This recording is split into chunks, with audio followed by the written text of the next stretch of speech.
Welcome to the Couch Potato Sports Show, your internet radio home for all sports, news, and talk. Join Sonny Clark, the hardest working man in sports radio, and the Eagle Eye, Bill Cerna, and the best co-host anyone could ask for, Cuervo. We cover it all. NFL, NBA, MLB, NHL, as well as indoor football and high school sports. Now, it's time. Here's Sonny Clark. Yes, it is me. Sports Radio, as we are here on our Sunday tradition, as we are getting ready for the NFL season. Guys, that week where I think it's early September, it will be time to start talking about the NFL. Welcome into the Couch Potato Sports Show as we move closer and closer to that time. August 15th, I think, is the actual days when we start off our first week of looking at the divisions week in and week out. So look out for August 15th. That's exactly the date. And then we will be taking it to the 22nd, the 29th, and then the 5th of September, where the first game starts on the 9th of September. Now, we're going to get a lot of the preseason games and scores and everything else. We are going to work through this time as far as what's going to happen in the preseason. Now, a lot of things can change after we start talking about the divisions of football. That meaning big-time injuries to certain players that could change someone's feeling about who's going to win a division, how far will they go, why they will go, and all this other stuff. So, but we will start that and start kicking into that on August 15th. It's a lot of fun where we will look at all the teams. We'll be bringing in some people to talk about their teams if they want to, depending upon the situation. I would like to be able to bring some people in and talk about certain teams, as so much so as I got Cuervo's woman out and getting ready to go. And I'm going to put we are on air, guys. So hopefully we'll get everybody else in here. Hopefully we'll get Cuervo in. He says that works better. I know he's probably trying to sweep out his company so he can jump into the show and get going. But a lot of things that are happening as far as news, and there's lots of things that we did not cover. But one of the biggest things as far as, the training camp, things that are happening, guess what? Big news coming out of Houston is that Deshaun Watson is expected and to be at training camp. Now, that being said, when you look at it, when he plans to do that, had Watson not reported, he would have been fined $50,000 a day. Now, this is underneath the new collective bargaining agreement that the teams that can no longer forgive those fines. So this is a big deal. $50,000 a day for missing training camp. Good, bad, or indifferent is not necessarily good when you are handing over $50,000 just for not being there. You don't even have to really do anything, just show up. And that's what we'll probably get from some of these players that are high-risk type of players. And we can talk about high risk, as far as maybe a Tom Brady is concerned, especially after what we learned about the offseason about him and where he is and what he's all about. Now, I don't necessarily know whether or not one of the here. Yes, okay, that's not on. I don't know if necessarily we'll see a lot of him at all. Then the big question comes to the other NFC, maybe leader of the pack, deciding what's going on. Right now, no one cares as far as Aaron Rodgers is concerned on whether or not he's going to be back, because Aaron Rodgers don't care. $50,000 a day, and we figured all those numbers out. We talked about what he wouldn't, and the amount of money that it added up to is no one, as far as Aaron Rodgers is concerned, is worried about it. Aaron Rodgers can care less about how much he's fined or anything else.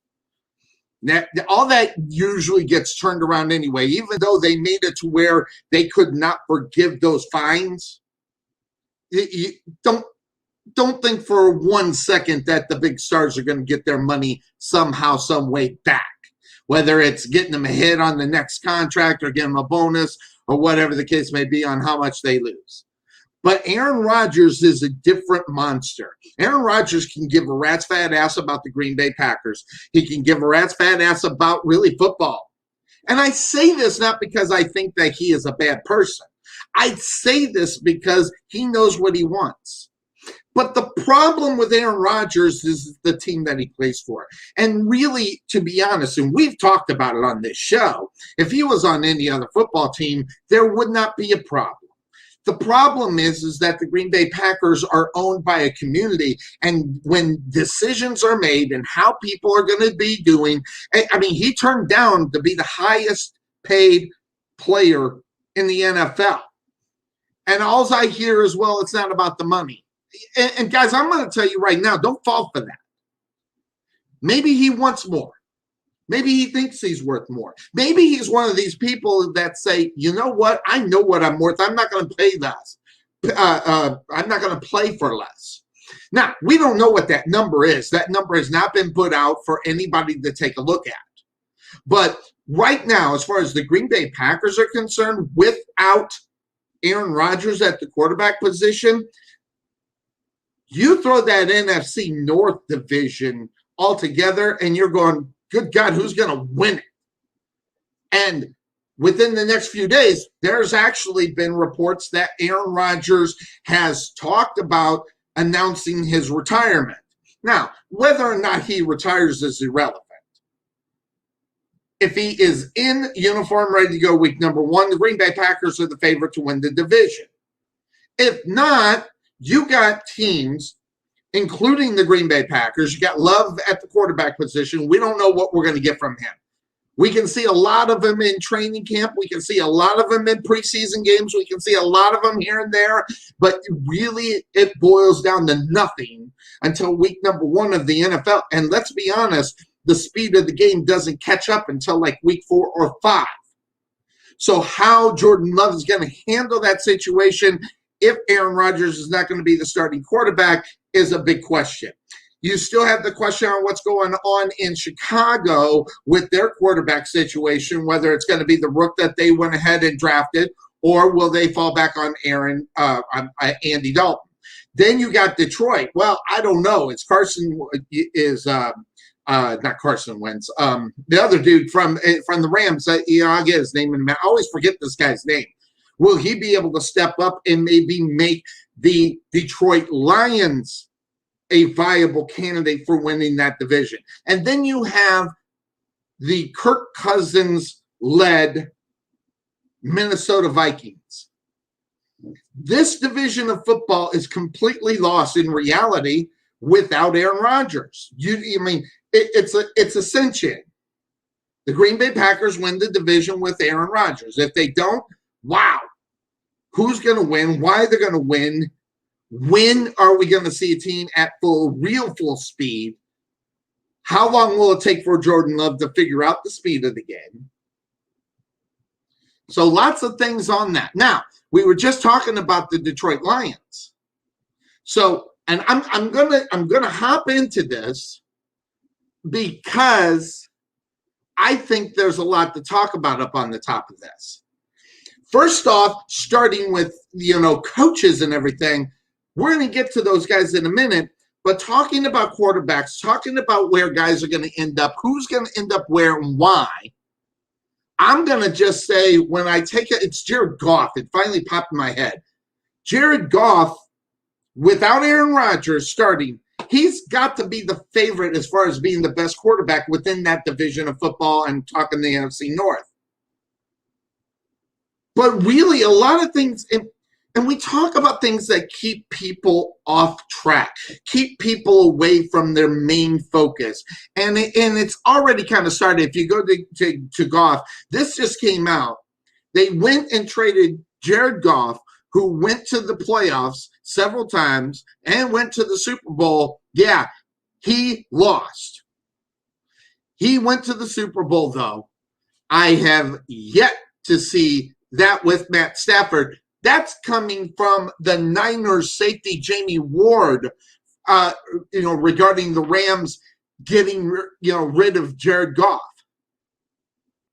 A guy within his own division who knew what was going on there. Interestingly enough, you take Jared Goff out of that division of football, I don't know. It just depends on what you saw in Jared Goff. Is he going to be the same guy? Would he be the same guy? What that whole situation was with this coach? Believe me, guys, I'm going to tell you, and I know a lot of people think I'm nuts when I say it, but the reason why that Jared Goff is not with the Rams has nothing to do with this talent. And you say whatever you want. You can say, Sonny, you've lost your mind. You don't know what you're talking about. Nah, they're professionals. They know how to put it around them. I'll tell you right now, you don't talk about someone's mama or someone else's significant other. And that is what happened here. Jared Goff said he wanted to get with his coach's woman. And the disrespect in that, which there is a lot, how the head coach could keep him there without, really kind of looking kind of foolish, that it wasn't going to work well. And that's why this whole thing had to go. But the amounts of what was given for that trade was huge. And even in their own division in the NFC West, the guy that is kind of vocal about those sees exactly, hey, there's one of those quarterbacks down. Matthew Stafford is who he is. Now, I've been, for years, we have tried on this show, Cuervo and I, we have tried to get Matthew Stafford to be one of the best quarterbacks. We hoped it for him. We praised him. We said, oh my gosh, look at this guy. Oh my God, last year he used the tight end for 4 weeks and then decided to never go again. There were just so many things that we have hoped for Matthew Stafford over the years, whether it be with Calvin Johnson, whether it be with the new regime, whether the new coach was going to change anything. But we say it on this show. Cuervo says it quite a bit. Well, you know what? Guess what? What we've got to do is maybe get this guy a new look, a new place to go, a new setup. Will that vote well for Matthew Stafford? Don't know. You want to talk about getting the couch potato sports show quarter out and deciding and flipping on what is going to happen with Jared Goff. This would be a prime time to flip this coin, because we don't know what Matthew Stafford is going to show up over in LA. We don't know what Jared Goff is going to show up over in Detroit. But again, looking at the division in the NFC North, really, is there one quarterback, if you take Aaron Rodgers out of the equation, who's the one that stands out? Kirk Cousins? Andy Dalton? Maybe the Rook? Carson Wentz? Sure in the hell ain't Jordan Love. I haven't seen nothing from him, and I'm not bashing the guy, but he's worse than a Rook in reality. Got a year under his belt, didn't see the field. So he's got as much as experience as, anybody walking in there. So, who knows what's going to happen in the NFC North.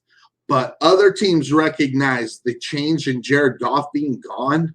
And looking at it kind of logically, well, they went to a lot of playoffs. They did go to the Super Bowl. Didn't win it, but by God, they almost did. I mean, they were in the damn game.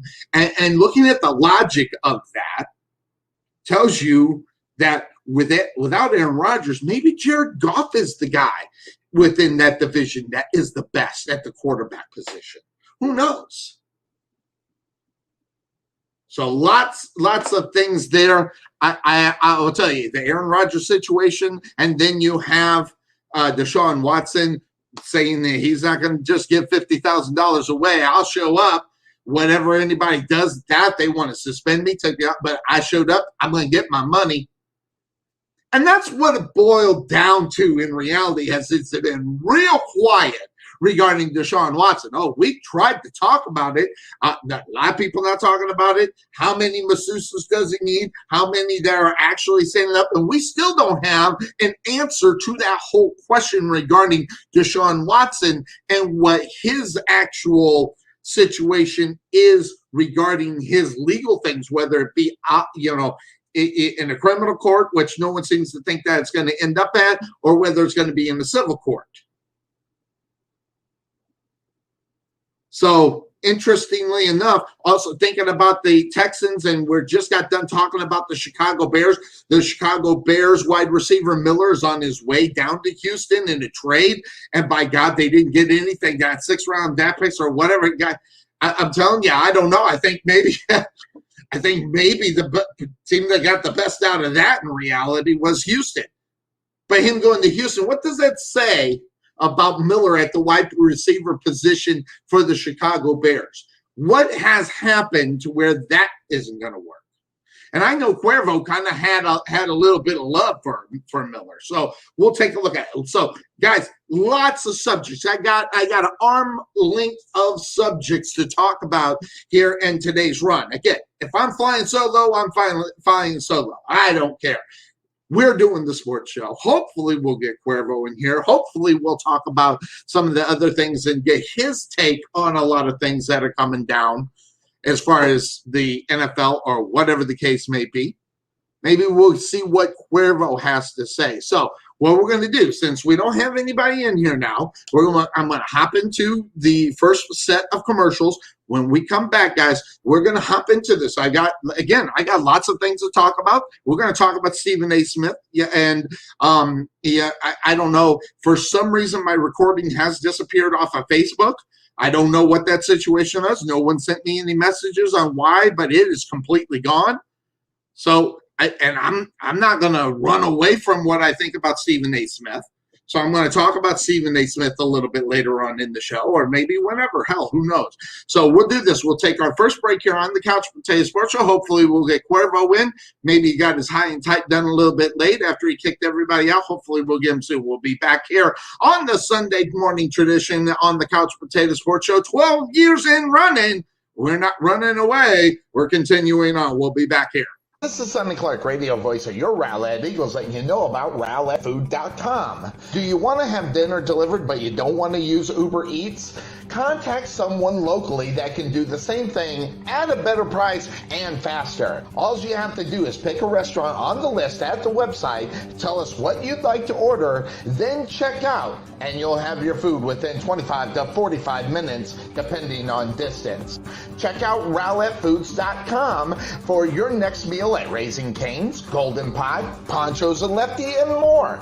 Give us a call at 972-408-8002 or check us out on the web at RowlettFood.com. This is Sonny Clark, radio voice of your Rowlett Eagles, letting you know about Landon Huey and 19 Ministries. One of the things we want to do is we have this idea, the name that's kind of sticking right now is Rowlett Revival. And we know that there are a lot of hurting and broken people across the city. Out of a population of 60,000, there's close to 40,000 that aren't saved. And we want to do like a Wednesday, Thursday, and Friday where we'll bring in a guest speaker, and he's just going to share the love of Christ. And we want to connect people in the city up with churches, and where they can find a healthy church family and find people that believe in them and find a God that loves them. Jesus came for a broken world, and man, he loves and cares for everybody in the city. And so we're excited about that. We're working through details right now, but our vision is to see God's going to reach a lot of people. So make sure you contact Landon Huey at 19 Ministries at 972-835-8665 or check them out on the web at 19ministries.org or uniterowlett.org.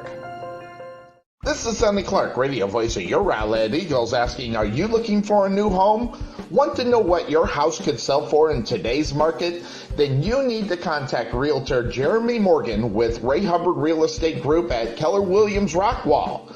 Whether you're buying, selling, leasing, or investing, he can help you get where you need to be. Visit RayHubbardRealEstateGroup.com or make an appointment today by calling 214-236-2914. That's 214-236-2914. Jeremy Morgan with Ray Hubbard Real Estate Group, Keller Williams, Rockwall. Find out how Merchant Masters DFW, specializing in small business companies, can help you save money and protect your customers' information with our credit card processing and point-of-sale systems. In 95% of our cases, our services save our clients money. So, what makes Merchant Masters DFW different from all the others? It's an integrity-first approach to each client we work with so you receive the very best, including financial savings, lowest possible rates, superior technology, and improved support. So claim your free audit at merchantmastersdfw.com or contact John Beeman at 262-339-5470 for more information. That's 262-339-5470. Merchant Masters DFW, different from all the rest. Ever want to know why Bill and I look so great on our broadcast? Check out K West Designs on Facebook to find out why.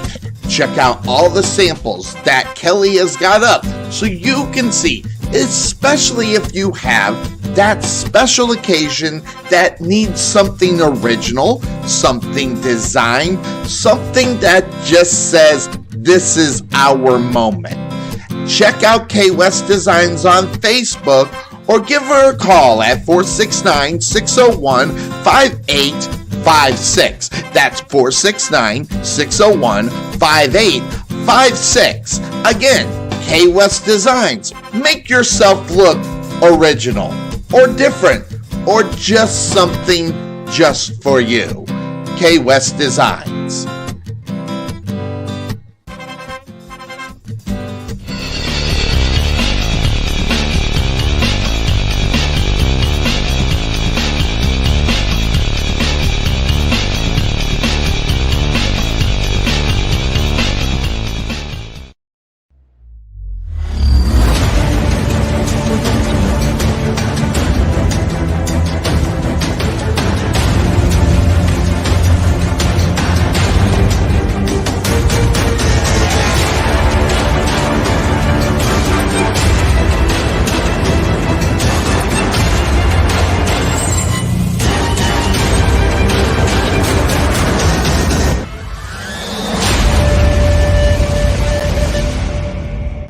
Welcome back into the Couch Potato Sports Show. It is me, Sonny Clark, the hardest working man in sports radio here on Sunday. Got the message out to Cuervo that we kicked this in. We're 27 minutes in. Where are you at?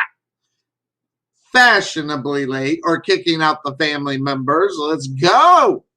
My message out to him.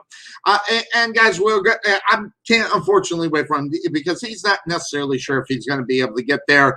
He doesn't want to be rude, I'm sure, to kick everybody out of the house. Listen, I got a sports show to do. Now, I would, but Cuervo's not that much of a jerk. But let's start out a little bit. Now, we were talking about quarterbacks here in just the last segment. As far as what people are looking at, as far as quarterbacks, and let's be honest, now the quarterback is going to be one of the reasons why people will look and ask themselves, well, how are they going to end up? As a lot of teams you can just look at and say, well, the quarterback sucks, so will this team.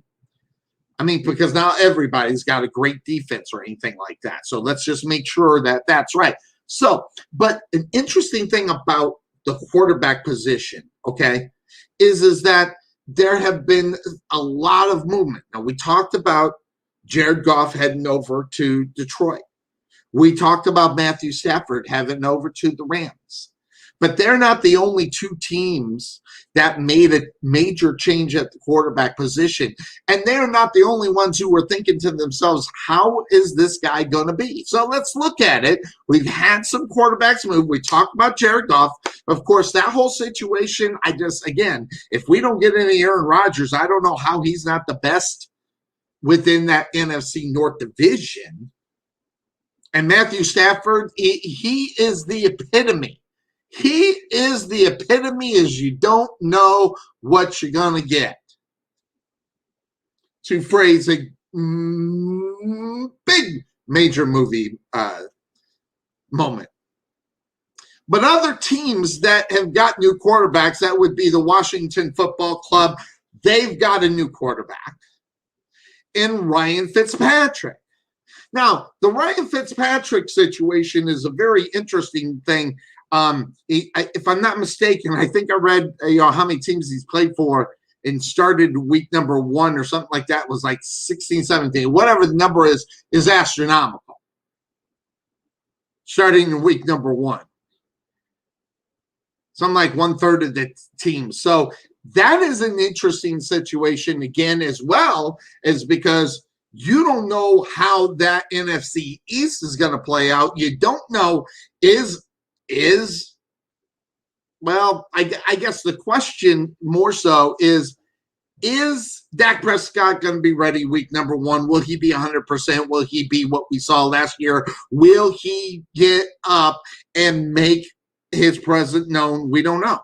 So the division of football, you got Jones over there. Of course, you got the new quarterback over in Philadelphia too. And listen, Ryan Fitzpatrick, if he's not the best in the division, I can't see why anybody wouldn't think he's second in that division. New quarterback. Listen, new quarterback in Philadelphia, rook guy. Listen, you know how I feel about rookies. They're not going to be out there winning jack. Okay? That's just the way it is. And then, of course, you got Jones over in New York. And Dak Prescott. Who knows? Sam Darnold gets another shot as he's going to head on to the Carolina Panthers and try to relive his glory from college and see if he can somehow put it in an NFL career and make him out. So that's an interesting division of football as well, because obviously you got Tom Brady over there. Yeah. As far as that, of course, you got Sam Darnold right there in Carolina. Then you have the Saints. As far as who's going to start there, lots of news as far as that's concerned. Tom Brady, Sam Darnold, whoever's going to start, and whoever's going to start in New Orleans. I'm missing one. Who else is in there? And of course, the unforgettable Matt Ryan. So interesting. Carson Wentz goes to a new team, goes to a playoff contender. They were a playoff contender last year. Carson Wentz, will he get a rebirth coming out of Philadelphia and just heading down the street a little bit to Indianapolis? When you don't know what you're going to get from Deshaun Watson and the Jaguars with their new rookie quarterback, Ryan Tannehill, is he the second coming? You think about that whole situation. It's really interesting to see where that could end up going. And then you got Teddy Bridgewater going to a new home. Will he start up? Will he be new? Will he be ready to rock and roll? Will he be able to get the job done? Will he be able to sit there and make a name for himself in another uniform? And that's going to be the big question when you think about it. Making a statement on a new team is very important. So it should be noted that, I don't know, I've got mad love for Teddy Bridgewater, but I don't know if I have enough love for that to turn any team around, even just by what he did last year when he was trying to turn around the Carolina Panthers. That being said, of course, that's the name of this show. Oh, you didn't know? In case you didn't know. That's right, you better pick up the phone, give him a call, because you don't know what you're going to get from Mr. Cuervo. You can't see me. How you doing, Cuervo? Good to see you, my friend. I'm good, Sonny. Good to see you as well, my friend. I had to prepare for the show. This isn't for kids, by the way. It's not for kids, and you had to kick out your company. Say, listen, I got a sports show to do. Okay, so that's right. Get your ass out of here. We got some things to do. So always good to see you, my friend, on a Sunday. Now, listen, lots of things that we're going to be talking about, and so I don't know how much of what you saw, but I want to just dive back into the last segment because we did the quick segment to get it started, okay? And then we decided we were going to go ahead and jump into the show, so I'm glad that you were able to get here. But before we went in to the when we came back, we started talking about veteran quarterbacks in different locations. I'll put it back up for you to see. We have Jared Goff in the new place, Matthew Stafford, that big trade to happen. Ryan Fitzpatrick, maybe the second best quarterback in the NFC East. I don't know. Will Sam Darnold be able to reignite his career? Same thing with Carson Wentz as far as that is concerned, and then Teddy Bridgewater. So the question is which veteran quarterback will have the best season on their new team? When you look at this list of guys, Cuervo, I think you got about 4 that are really good. You got 2 that are So when you look at this list, Cuervo, who do you think might have the best season? And I'll leave it up there so you can see what's going on.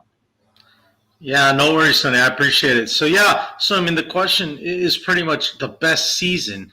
And it's good to see Todd as well. I know he mentioned the biggest impact, but this question is specifically who will have the best season. I personally think, just based on what I saw last year, compared to what these teams are getting going into next year, I think the one, and of course, a lot of these guys, it all depends on their health as well, if they could stay injury free. But the one that I'm looking at that will probably have the best season if he can play at least. Wait! Don't say it, Cuervo. Don't say it, because I want to see if we're on the same page, because I think I know who. So I'm going to write it down and see if we're close. Go ahead. Who do you have? I wrote it down on my piece of paper. Well, I think this isn't fair, Sonny, because you know me too well already. You already know me too well. So obviously I'm looking at Carson Wentz as the guy that I think is going to have the best season. Well, interestingly enough, and I just got to push the button. I just lost it. Here we go. And right there, I'm right there with you. Carson Wentz. Exactly. Yep. And just looking at and that's based upon potential with the new team, that if you looked at what they did last year, listen, I didn't expect them to do what they did last year in Indianapolis with Phillip Rivers. I mean, you're just a hop, skipping away, jump, in the playoffs, a deep run with a guy that you can honestly say at the time he was over the hill. Carson Wentz is not over the hill. Carson Wentz has got some skills. Carson Wentz, I think, out of all of those ones that we were talking about, I think he's got the most potential based upon the team that he's going to, because when you look at Indianapolis's defense, I mean, here we're going to talk another year about how good that defense was. That defense showed up big time last year, when in the years before that, I mean, they were non-existent.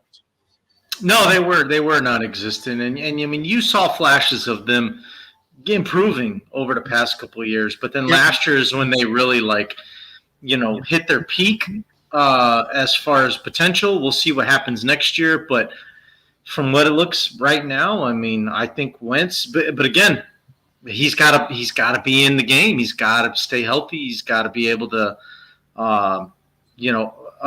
avoid those injuries. And I think with the offensive line that he's getting going into Indy, I think there's a really good chance that he does stay healthy and that he does avoid some of the things that happened to him in Philadelphia. So, and if it's not Wentz, then I think the next one up, honestly. Okay, let me put let's first of all, let's put it back up to where you can see it, because I definitely have my views up on that, on who could be second, and I'm writing it down now. So just a reminder of the guys that are on there. I'll take it out. Cuervo, who do you have as the second running there as far as that's concerned? I don't think you're going to get this one right, Sonny, but I think I am. We're going to go. I think I am. Okay. All right. All right. Because I'm going to be shocked.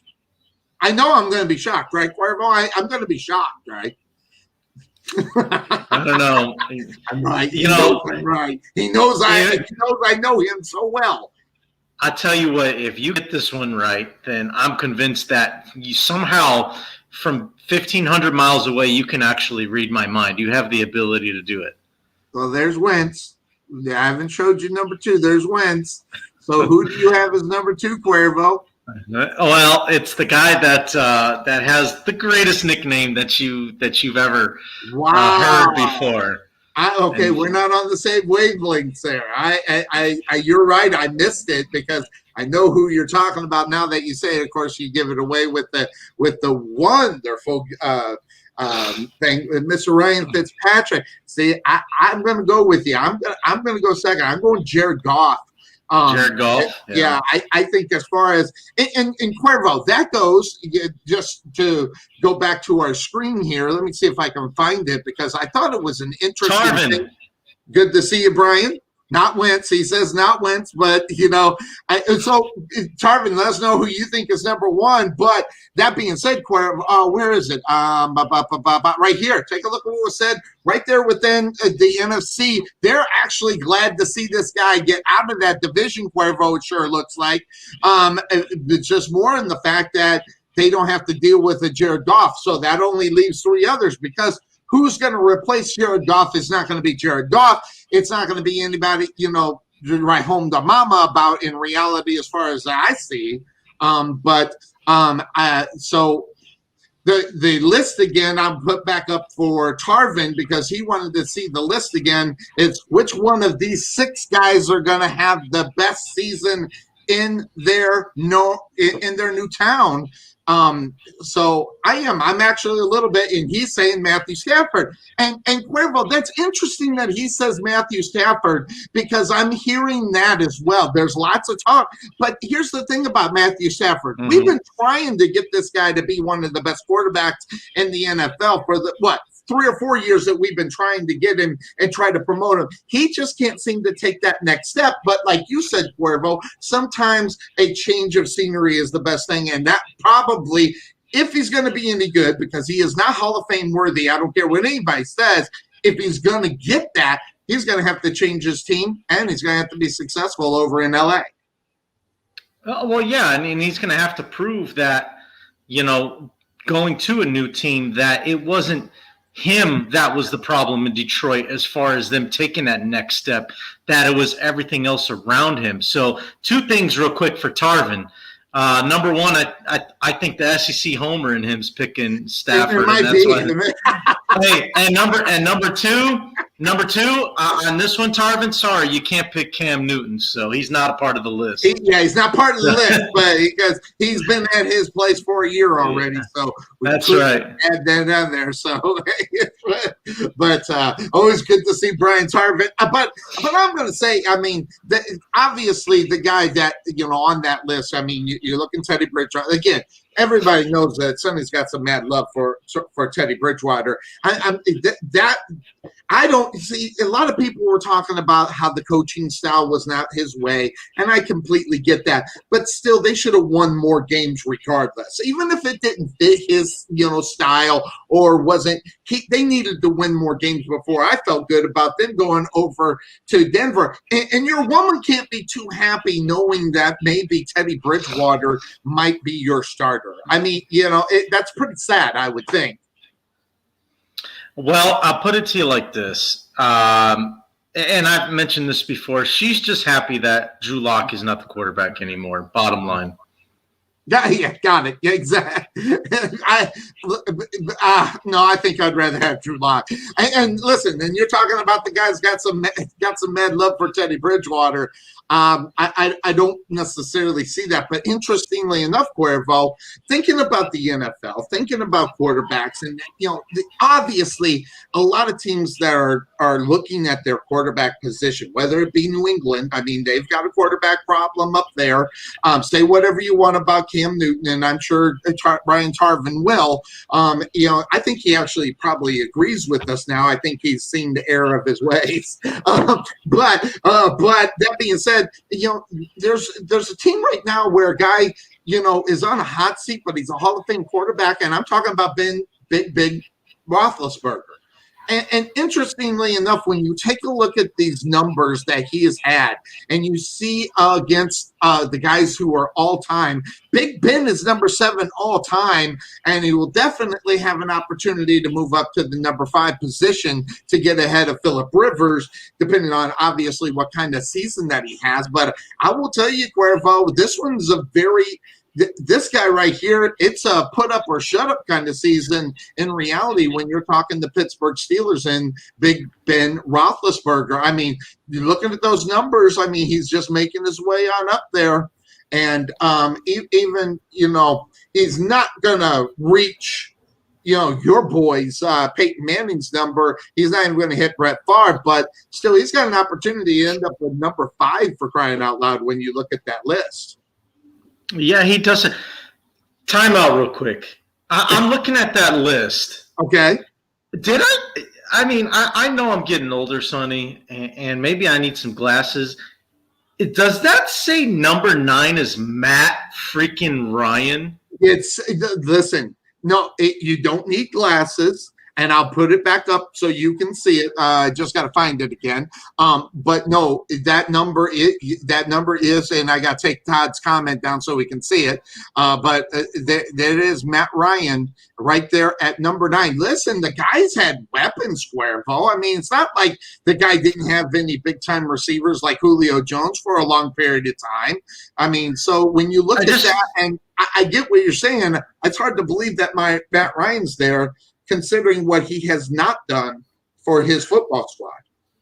Yeah, that's just, you talk about a guy that has, at least on this show, he's gotten so much criticism for, not being able to bounce back from that Super Bowl loss. Yeah. But yet consistently has put up big numbers. Now, passing yards, I mean, you can have 100,000 passing yards in your career if you have no rings to show for it. If you're not successful, then that number means nothing. But all those other guys, right?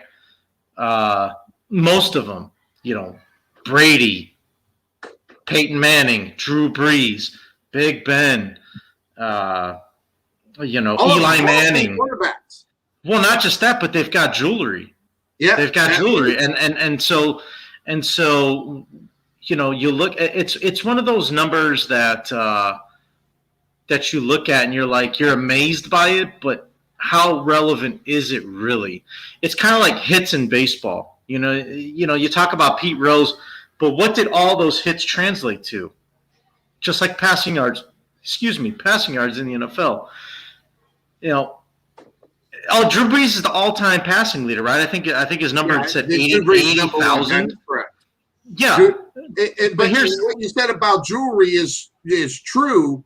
There's no question about there. But he's not the only one. Dan Marino with no jewelry, but we consider Dan Marino one of the best to ever play the game. Listen. Matt Ryan cannot carry Dan Marino's job. Okay, he just can't. And if you think. Listen, you need to get a dose of reality, okay? If you think Matt Ryan is Dan Marino-esque, he's not, okay? And then who was the other one that was on that list? Was not. There was only 2. There's 3 of them that don't have rings. Matt Ryan, and Dan Marino, and Phillip Rivers. Yeah, so 3 of them, but everybody else has got the Super Bowl rings.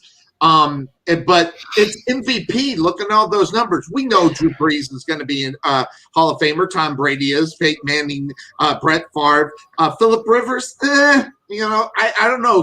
The jury's still out on him. Some people like him, some don't. Dan Marino's in. Big Ben will be one. And right behind him, Eli Manning. As much as I hate him, he'll end up in the Hall of Fame. But Matt Ryan is about the only one on there. In reality, you take a look at that, and frankly, I don't know, just to kind of put it out there, I don't even know if he's even had an MVP if you think about Matt Ryan. So I don't know what the actual thing is. He did win one. I don't think he's been MVP either. He has. I think all those other dudes have been MVP. Matt Ryan did win the MVP the year that they went to the Super Bowl. Okay, so he did win it that year. But that guy's on a Super Bowl hangover that you don't want to touch Hennessy ever again in your life. My God. I mean, he has not been – listen, he has not been the same. I mean, if you think he's been the same, some people aren't paying attention because I will tell you, interestingly enough, when I look at Matt Ryan, I don't see him as a Hall of Famer. I don't see him as a guy that can go on there.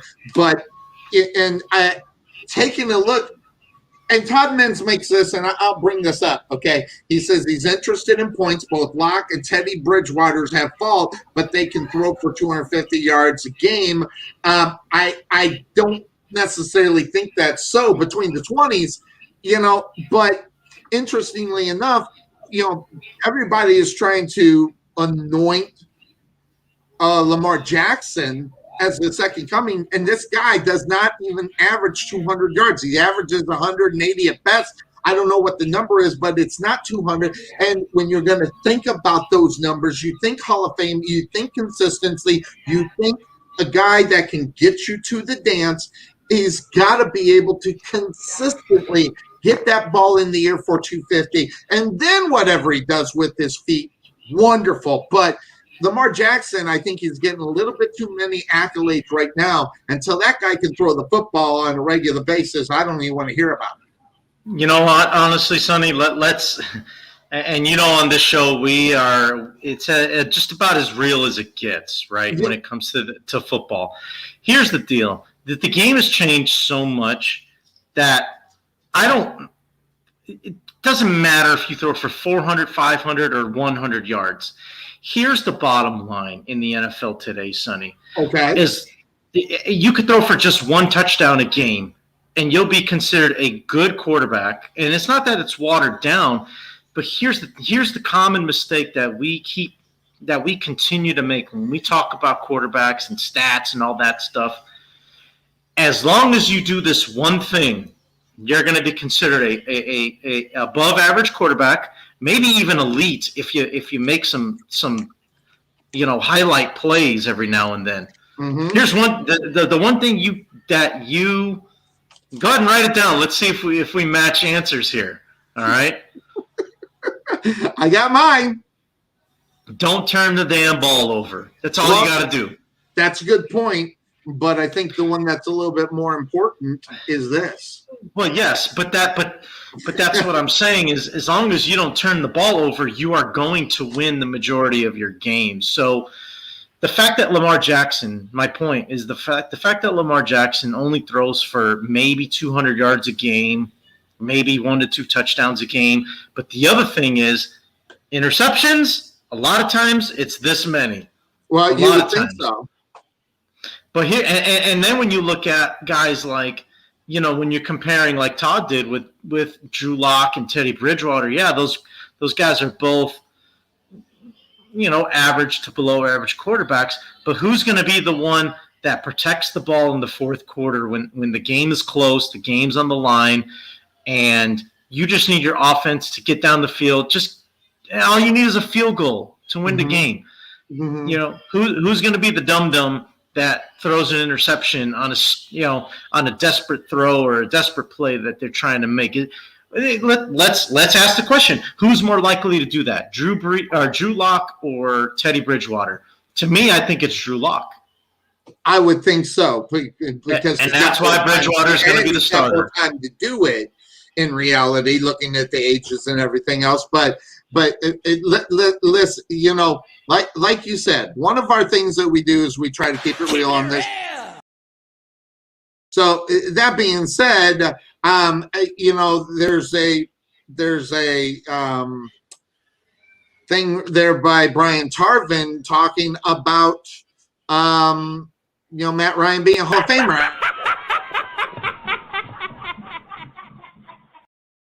He had to make himself known at some Monkey has made it his way.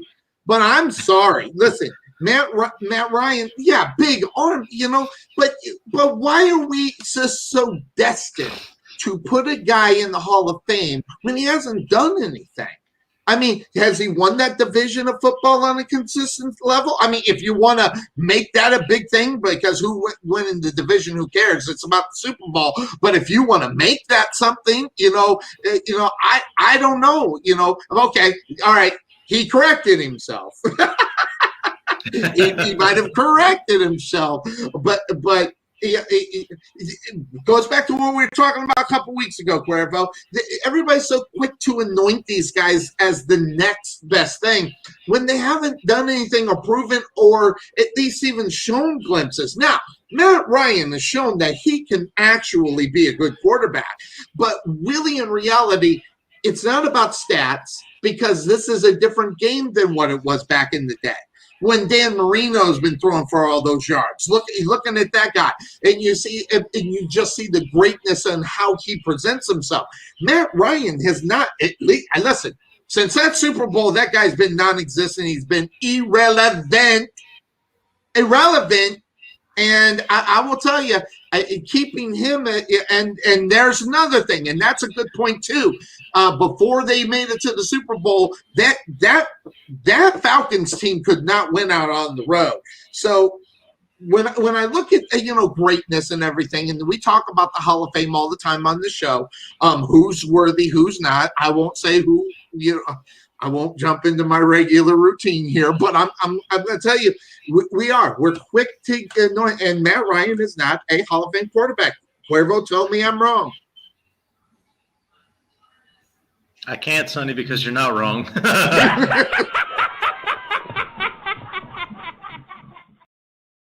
You just want to make sure. I know sometimes I'm out. I know I'm out there sometimes, but I'm not seeing it as far as Matt Ryan is concerned. So but this year, coming up this season, now before we're not going to dive into our thing, but there's a lot of teams with quarterback woes. I mean, you look at Cam Newton. I mean, this is a make or break season for him. And I'm sorry, Cuervo or Brian Tarvin, your boy Cam Newton is not a Hall of Famer. I don't care. It's just not there. He does need to win a Super Bowl if you are going to consider him a Hall of Famer. And even if he did win one, I'm just kind of going, I don't know. Maybe I don't know. I'm still not quite sold up on Cam Newton, but other teams within the NFL quarterback position. So, Cuervo, I'll ask you this. Out of all the teams right now, you're thinking about the quarterback position. I've got one team in mind that I think is in a lot of trouble where they're going to have an opportunity of a lifetime to actually make some noise, just within their division. So who do you think out there, Cuervo, is, more pressure to, make a step and move forward in order to consider a winning season, that being making the playoffs?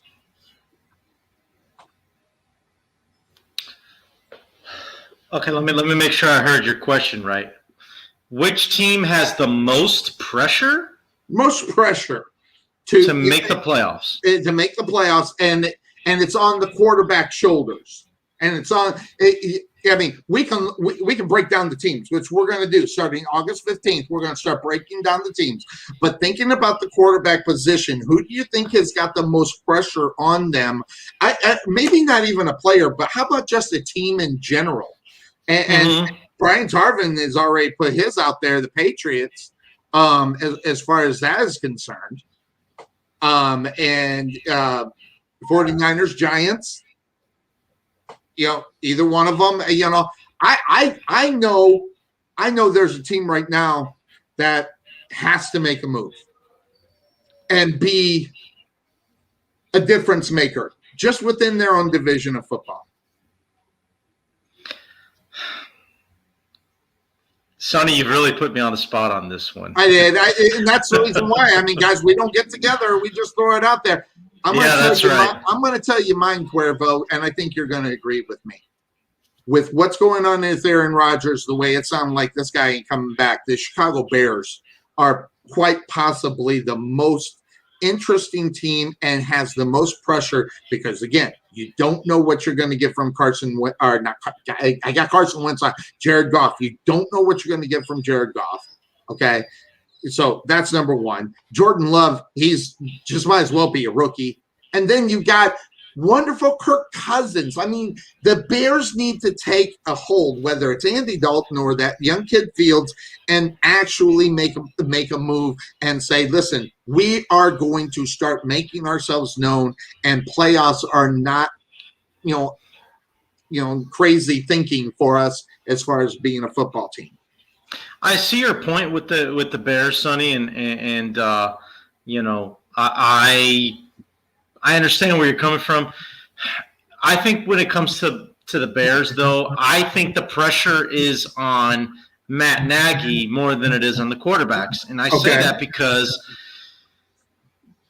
both Dalton and Justin Fields have yet to take a snap for the Chicago Bears yet. So I don't put the pressure on the quarterbacks. I put the pressure on the head coach to get those quarterbacks ready to go. And no, Tarvin, they're not the Chicago Guardians, but nice try, though. Nice try. I think you're right. I mean, the coach, obviously, they're not. The only quarterback change in Chicago would be Andy Dalton being gone, because Fields is going to be there. I mean, listen, they traded up to get the guy, so they've got to put it out there, and they've got to show up and make that there. And if there is no Aaron Rodgers in this division of football, boy, does that open up will it be about offense or will it be about defense? And if it is, the Chicago Bears need to get back to that old-time thinking of monsters of the Midwest, because, listen, they're better defensively than the Detroit Lions. They're better defensively than the Green Bay Packers, even though they have improved. And they are better in reality than the Minnesota Vikings. So could you imagine if they got that push at the quarterback position, how good that they could actually be? That's why I think, as far as a team is concerned, and yeah, it does come with the coaches and stuff, but I think the Chicago Bears, if they don't have Aaron Rodgers out on the football field, I don't think any other team in the NFL's got more pressure on them than the Chicago Bears, because no one's expecting anything from Minnesota and Kirk Cousins. Mm-hmm. No one. All right, they're not expecting them from Jordan Love. Listen, that guy's a rookie. He might as well be a rookie. The only other team I think within the division that could show is Jared Goff. And right now, if you look at this whole situation, I think Jared Goff is the best quarterback in the NFC North if Aaron Rodgers is not going to play this year. Can't disagree, Sonny. Okay, good. I have not taken crazy pills today. They are actually ibuprofen. This is awesome. You won't openly admit it, but you haven't gone to get your refill yet. That's what it is. This is true. But I'm drinking milk today because I've had 2 pots of coffee. I've been up. I'm wired, if you can't tell. So I do have to come down on that one. But Sonny, I got a team for you. Okay. I got a team for you. It's going to shock you. Matter of fact, it's mentioned right there in Todd's comment. All right, put it back up. That one right there. Dallas Cowboys, eh? Dak Prescott. And here's the reason why. The Dallas Cowboys were so hesitant to give Dak Prescott that contract, right? Yes. Now he finally he gets – what happened to him, Sonny? He got Cuervo. He got paid so much in reality. You know what people here are doing in the Dallas area? They want him to give some of that money to Zeke Elliott, because he did get paid big time, and But here's the thing. That whole thing, that should have been done not last year, but the year before that at the end of the year and renegotiated it. Now, the results would have been the same. Dak Prescott would have went down. But I think you're absolutely right as far as pressure is concerned. But I think that's more pressure on Dak Prescott. Will he be able to get out on the field? That's what I'm saying. Go. Will he be able to do what he was doing before he went down on the injuries? Now, granted, there were a lot of garbage yards. Don't get me wrong. I completely, because I watched the damn game. But sometimes numbers don't lie. And what I've looked at as far as, even though those were trash yards, those were pressure yards. He needed to get them. Even though they were in garbage to stay in the game, you still got to get those yards. So I think that Prescott's got a lot of pressure that he's going to be looking at coming this year. And here's the thing. In reality, Cuervo, they still haven't done anything defensively to write home to mama about, to say, well, guess what? We did what we needed to do. We got some defense. Well, I slightly disagree with that, Sonny. Okay. Because I'm gonna tell you something. Yeah, that kid, Micah Parsons, that they drafted, that kid is gonna be a stud for the Dallas Cowboys. He's Cuervo, but he's a freaking rookie, okay? And if you're the Dallas Cowboys, you got money to get in free agency to find some shit. And that means defense. And, there was many opportunities. There were many players. There were a lot of players that ended up on different football teams that could have been there. And all it took was money or the approval of one Jerry Jones, which, by the way, has been an embarrassment since he got rid of Jimmy Johnson. Because you think about this, Cuervo. Could you imagine? And to a certain extent, Jerry Jones has taken a little responsibility of screwing that up. Could you imagine? I mean, they won a freaking Super Bowl. Not with Jimmy Johnson. They won it with that nutcase after that came in after him. I forget his name. The Oklahoma coach. Switzer. Yeah. So they won it with Switzer, which, by the way, that guy sucked. Okay, they just had so much crazy talent around them because Jimmy Johnson brought him in there. I'm telling you right now, the Dallas Cowboys, they were dominant back in the 90s. They couldn't even been more dominant, to the tune of maybe at least one more Super Bowl, if not two. And then we really would have hated them. Yeah, so here's why I say Dallas. All right, you alluded to it, as far as the pressure on Dak Prescott. Even though he got paid, right, and he got paid a lot of money.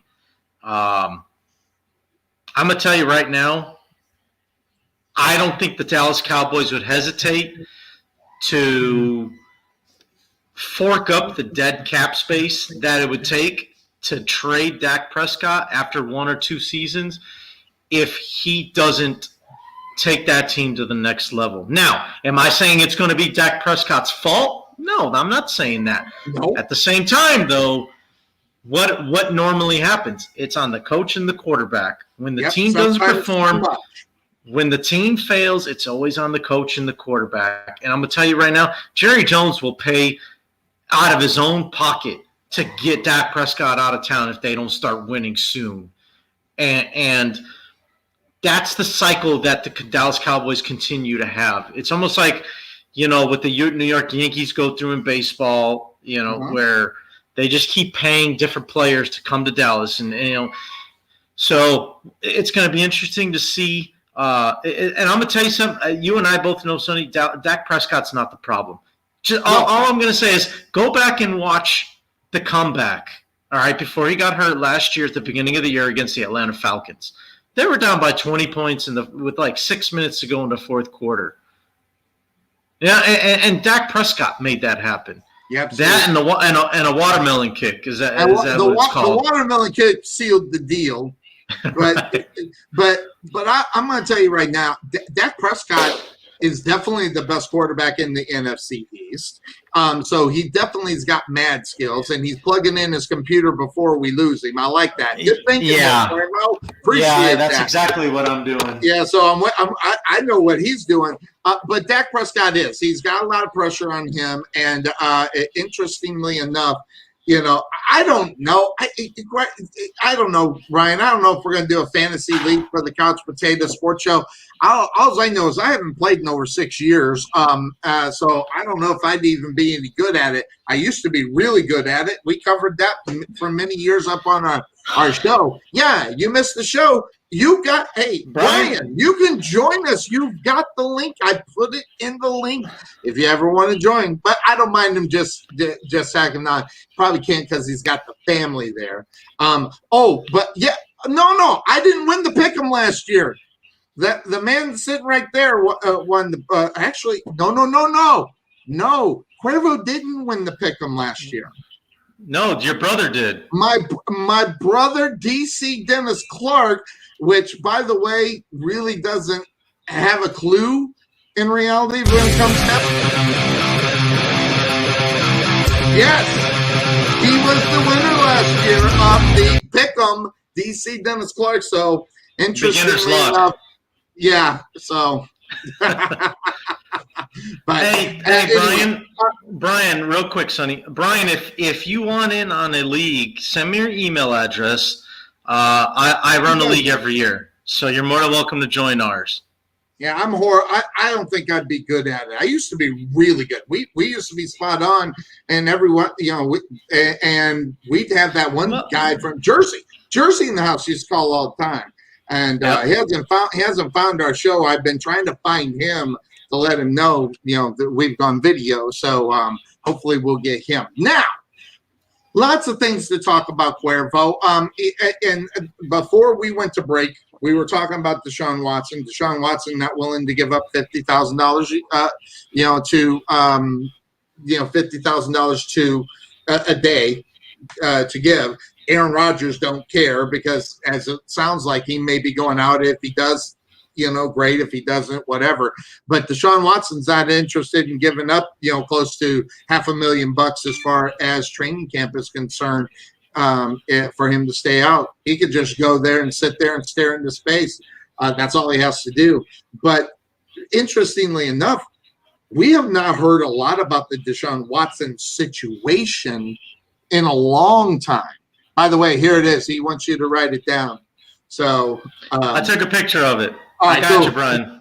It's very good. So, but that whole situation down in Houston, they got your boy from Chicago, wide receiver help.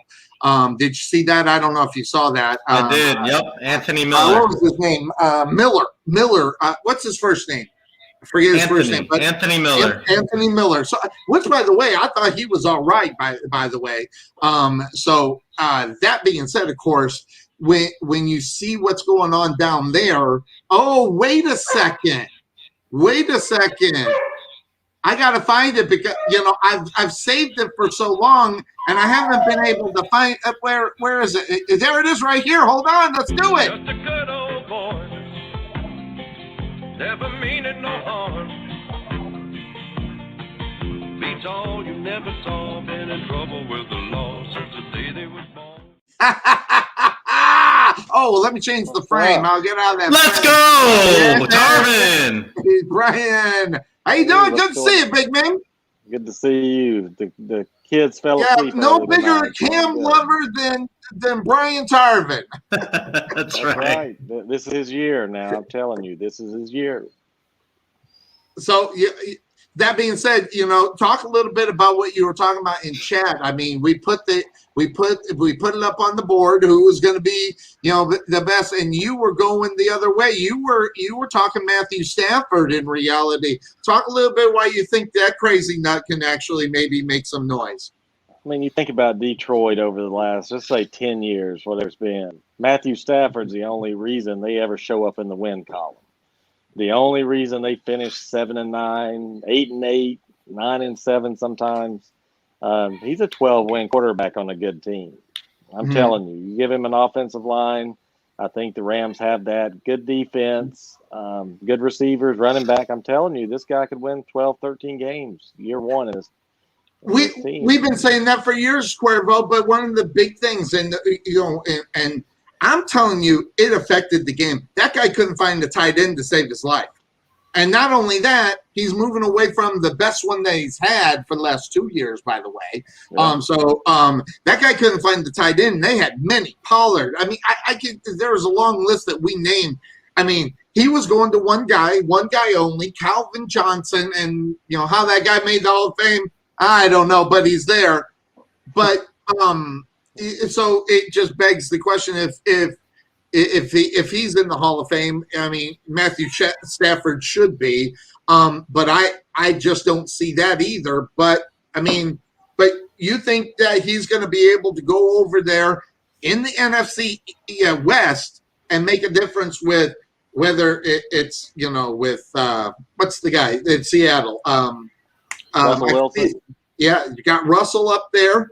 You got Arizona. You got the young cat in Arizona that came out of high school here in Texas. And who's the other one? So yeah, Wilson, Kyler Murray, and I guess Garoppolo. Yeah, Garoppolo. So that's a tough set to go when you're considered an average quarterback. Wouldn't you think there, Brian? No, he's not an average quarterback. That's what I'm saying. Like, even in Detroit, he was up above that. He had to be for that team to win. He had to be a top-rated quarterback, top 10, 11 quarterback to do what he did. I think going to the Rams is going to put him up visibly in the top 10 in everybody's mind once he gets going. This guy's a gamer. I can't remember who he played against that time, but he got like knocked out cold almost. Went over to the sideline. The defense didn't call it, or they called a timeout, so he was able to come back into the game. He came back injured, threw a touchdown, and they had to carry him off the field. That's what kind of quarterback you're talking about here. He's got balls of steel. He's got a good brain, and he's got a great arm. I remember early in his career he got hurt within the first 5 years, but after that the guy's been solid. Hadn't missed very much time. I remember that being a knock on him. I remember talking about it on this show that, the guy couldn't stay healthy. And then he has been solid. So interestingly enough, when we start breaking these down, these teams down, it should be really interesting to see who thinks somebody's going somewhere. But heading on over to a team that you know a lot about in reality, Brian, the situation in New Orleans is really interesting. It's beginning to heat up because if you read some of the things that are coming out, it is not actually Jameis Winston who actually is ahead as far as who's going to start. It's going to be Tyson Hill if you believe the reports. But here's the problem with that. And I'm going to put it up on the screen for you, Brian.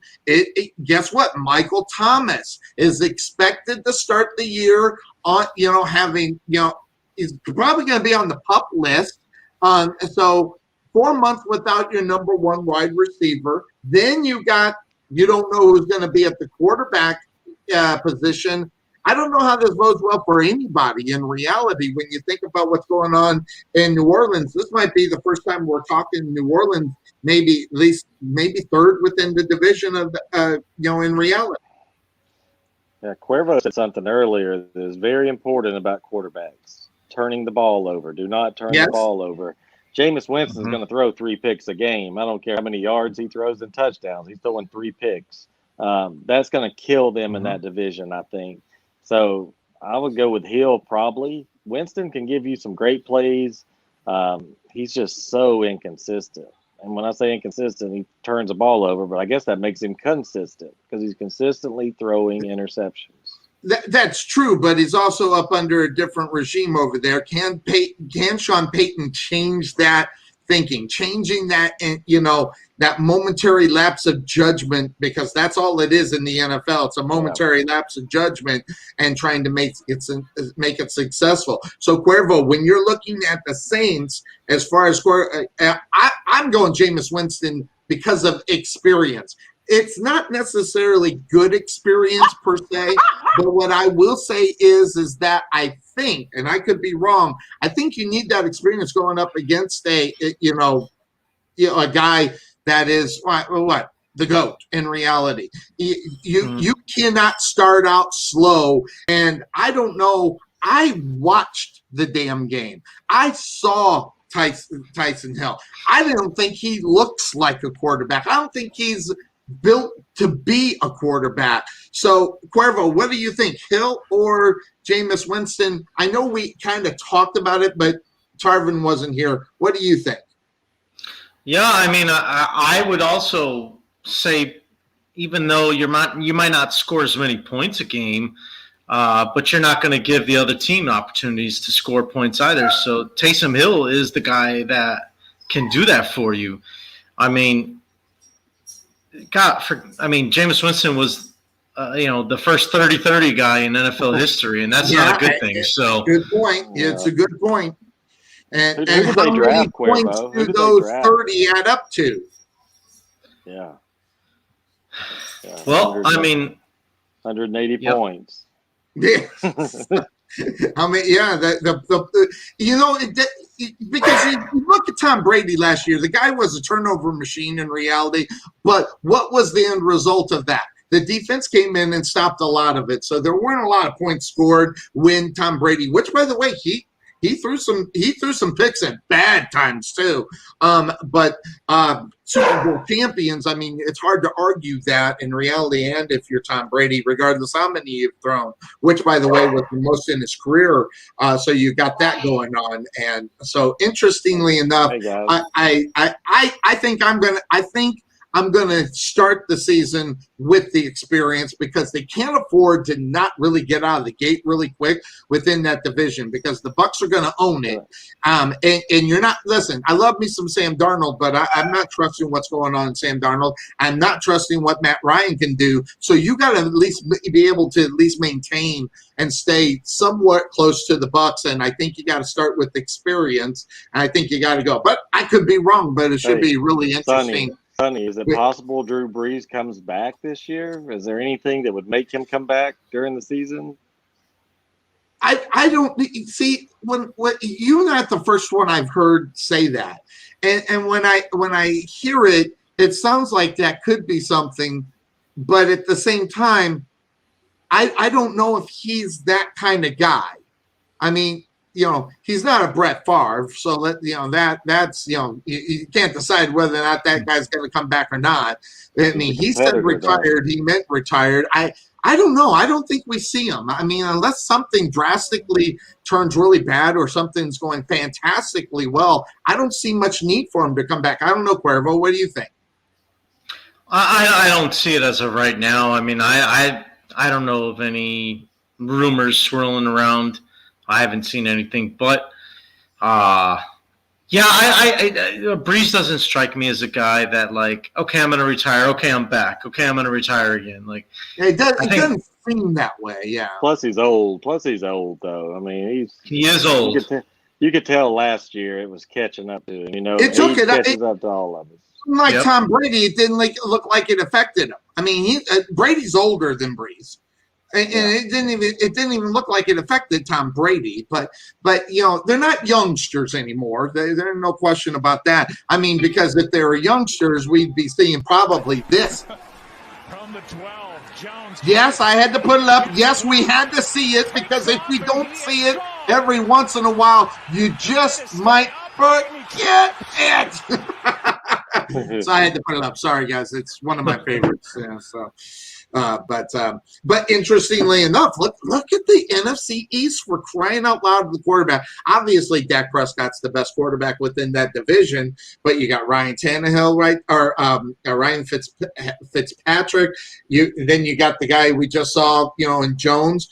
But really, looking at that whole division of football, as far as the Cowboys. The Eagles, I mean, I think they're in a lot of trouble, actually, because they're going to go with that young cat, Jalen Hurts, and I don't see a lot from him in reality from last year. I mean, that guy's Cuervo, I don't know, you watch the damn games. I think he needs to take some big strides if they're going to be successful. Well, yeah, I mean, it's going to be on Hurts now, and I think that it's going to be on how they utilize him. They've got who was it? Rieger? No. The Rieger was last year. This year they draft Devontae Smith out of Alabama, right? and with another weapon that he's familiar with, I think that's something that could make for a very interesting offense in Philly. What do you think about Philly, Brian? I mean, we no more Carson Wentz, so that's the change. You got the young Jalen Hurts. You got the young guy coming out of college. Obviously that whole thing. They got a new coach, by the way, because that's gone. So you're talking about a rebuild in reality, or a retread at best. Yeah, I just don't like Jalen Hurts at quarterback. I'm sorry, he's slow decision making sometimes, and you saw it in Alabama. They finally got rid of him once Tua, the guy you're in love with, Sonny Tua, came His in boy. and took over. But yeah, I think Devontae Smith, there's nobody in that division probably in football is going to be able to keep up with him. So I'm interested to see how they look. I can't believe everybody, so up on the fact that my Tua love is not there. It's that I don't have Tua love. It's just that they made the mistake of putting him in too early, and it's not that I don't have Tua love. I don't know. I think someone comes in and on purpose takes my pictures up, because I had to put Tua's picture back in here and it's gone. So I'll just put it like this. But interestingly enough, now some other subjects that I've been looking at. I want to shift gears a little bit. Okay, as far as off the field situation, we had the Richard Sherman thing. I don't know I don't know what happened to our show. We did our show and then it freaking disappeared. I mean, last week I did a show. I came up and I can't even find it. So I'm not sure what that whole situation was about, but the Richard Sherman situation is a very interesting one. And Cuervo, let me just ask you this, Cuervo. Do I have any mad love for Richard Sherman at all? No, Sonny, you don't. I don't. I don't have any mad love for Richard Sherman. Okay, but I think I figured him out. I do. I think I figured him out. And this last unfortunate situation that went on, guys, I had to pull this out, and I found this, just some notes that I have here. And back in case, but before we jump into this, I want to put this out here. Back in February, okay, he had to go to court and stand in front of a judge, and they issued an extreme risk protection order barring Richard Sherman from possessing firearms. Now, the details of that thing is under seal, okay? But they're there for a reason, okay? I mean, there's not a court in the world that's going to take your rights to have a gun unless there's something wrong with you, okay? Mm-hmm. So when I saw that, I thought that was very interesting because, again, I have no love whatsoever for Richard Sherman, but here's what I find very interesting. You think about that. You think about the incident that came up. Okay, this was months before. I mean, when they got this extreme risk protection order. So something got them into court that says, no, you can't have any guns, whether that's for the kid's sake, wife, kids, or everybody's sake, or even his own. So we don't know what that whole thing is. And I go back. I don't know if you remember it, Cuervo or Tarvin, but Richard Sherman's second year after he was done, he showed up on First Take back in the day, and he was going off on Skip Bayless. It's one of the biggest things that you can, as far as Skip Bayless getting ripped in reality. And this was one of the big ones. And when you guys get time, I want you to take a look at that. Put in Skip Bayless, Richard Sherman, and go watch it. And then when you are watching it, I want you to watch Richard Sherman's eyes. Guys, I'm telling you, the concussion syndrome is real, okay? I suffer with it, okay? I mean, I've been knocked in the head. Being an offensive lineman, I got knocked in the head all the time. That's why I got out of football, because I wasn't so dumb to realize I'll just keep doing that to my head and end up getting messed up. More than I already am. But this guy, all through high school, obviously played when he was young. This guy, I think, and I could be wrong, Cuervo, But I think this guy, I hate to say it, I think he's in trouble. And I don't think he's in trouble because I think he's a jerk. Okay. I think I might even take a step back on it, because when this protection order was issued, that told me there was something seriously wrong with Richard Sherman. And it's not just because he's an egomaniac and he's just a jerk, or the leader of the Legion of Bungholes. No, I think it goes beyond that, Sonny. I think I think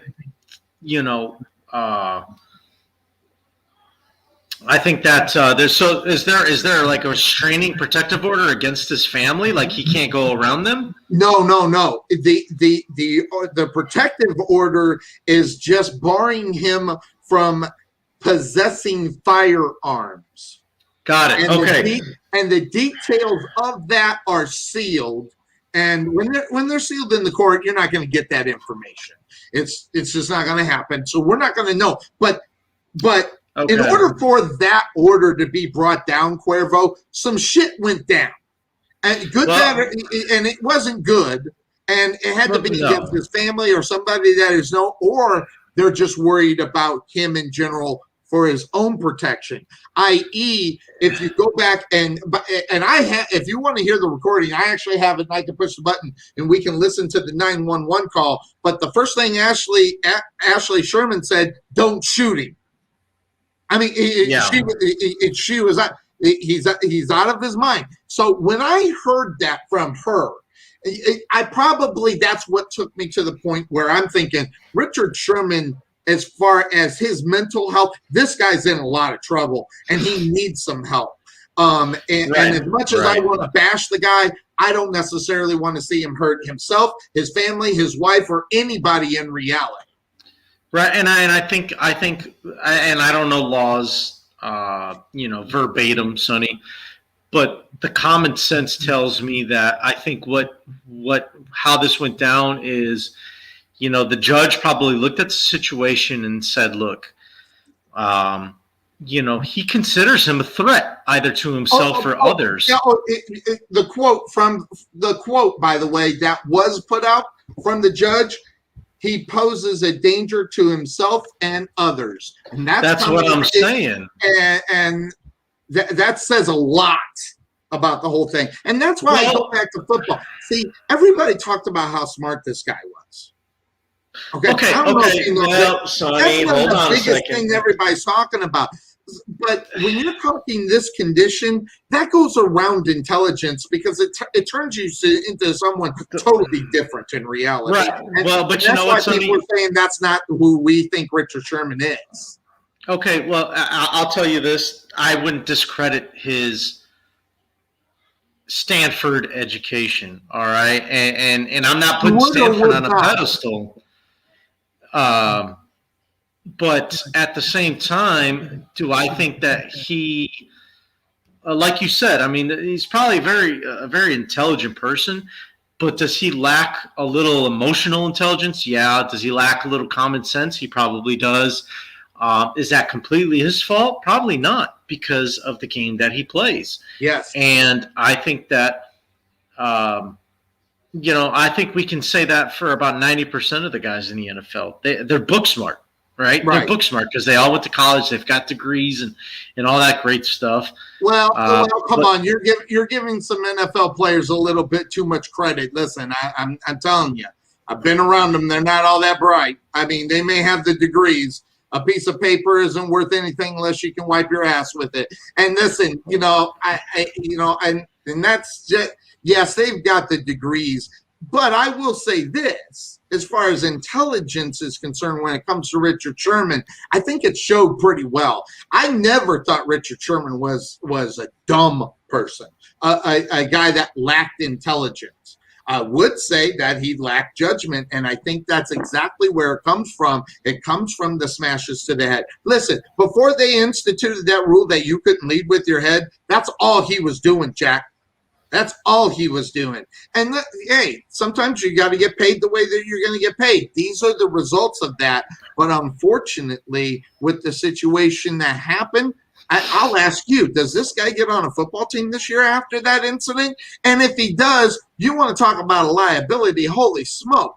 Now, I'm not talking about liability that you're responsible for him. It's just that you're going to have to explain him. And a lot of football teams don't want to explain anything about any player. They just want them to go home and come and play football. And outside of that, they don't want to hear about their guy. Well, I think as of right now, Sonny, like say if the season started this week, I don't think he plays, and it's not because, because people don't trust him or people don't want him there. I think it's more because mentally, I just don't think he's good. Like you said, I think mentally he needs help, and it's not because he's crazy or because he's people think he's like you said, he's dumb or just lacks intelligence. I just think he has the mental health is starting to affect him.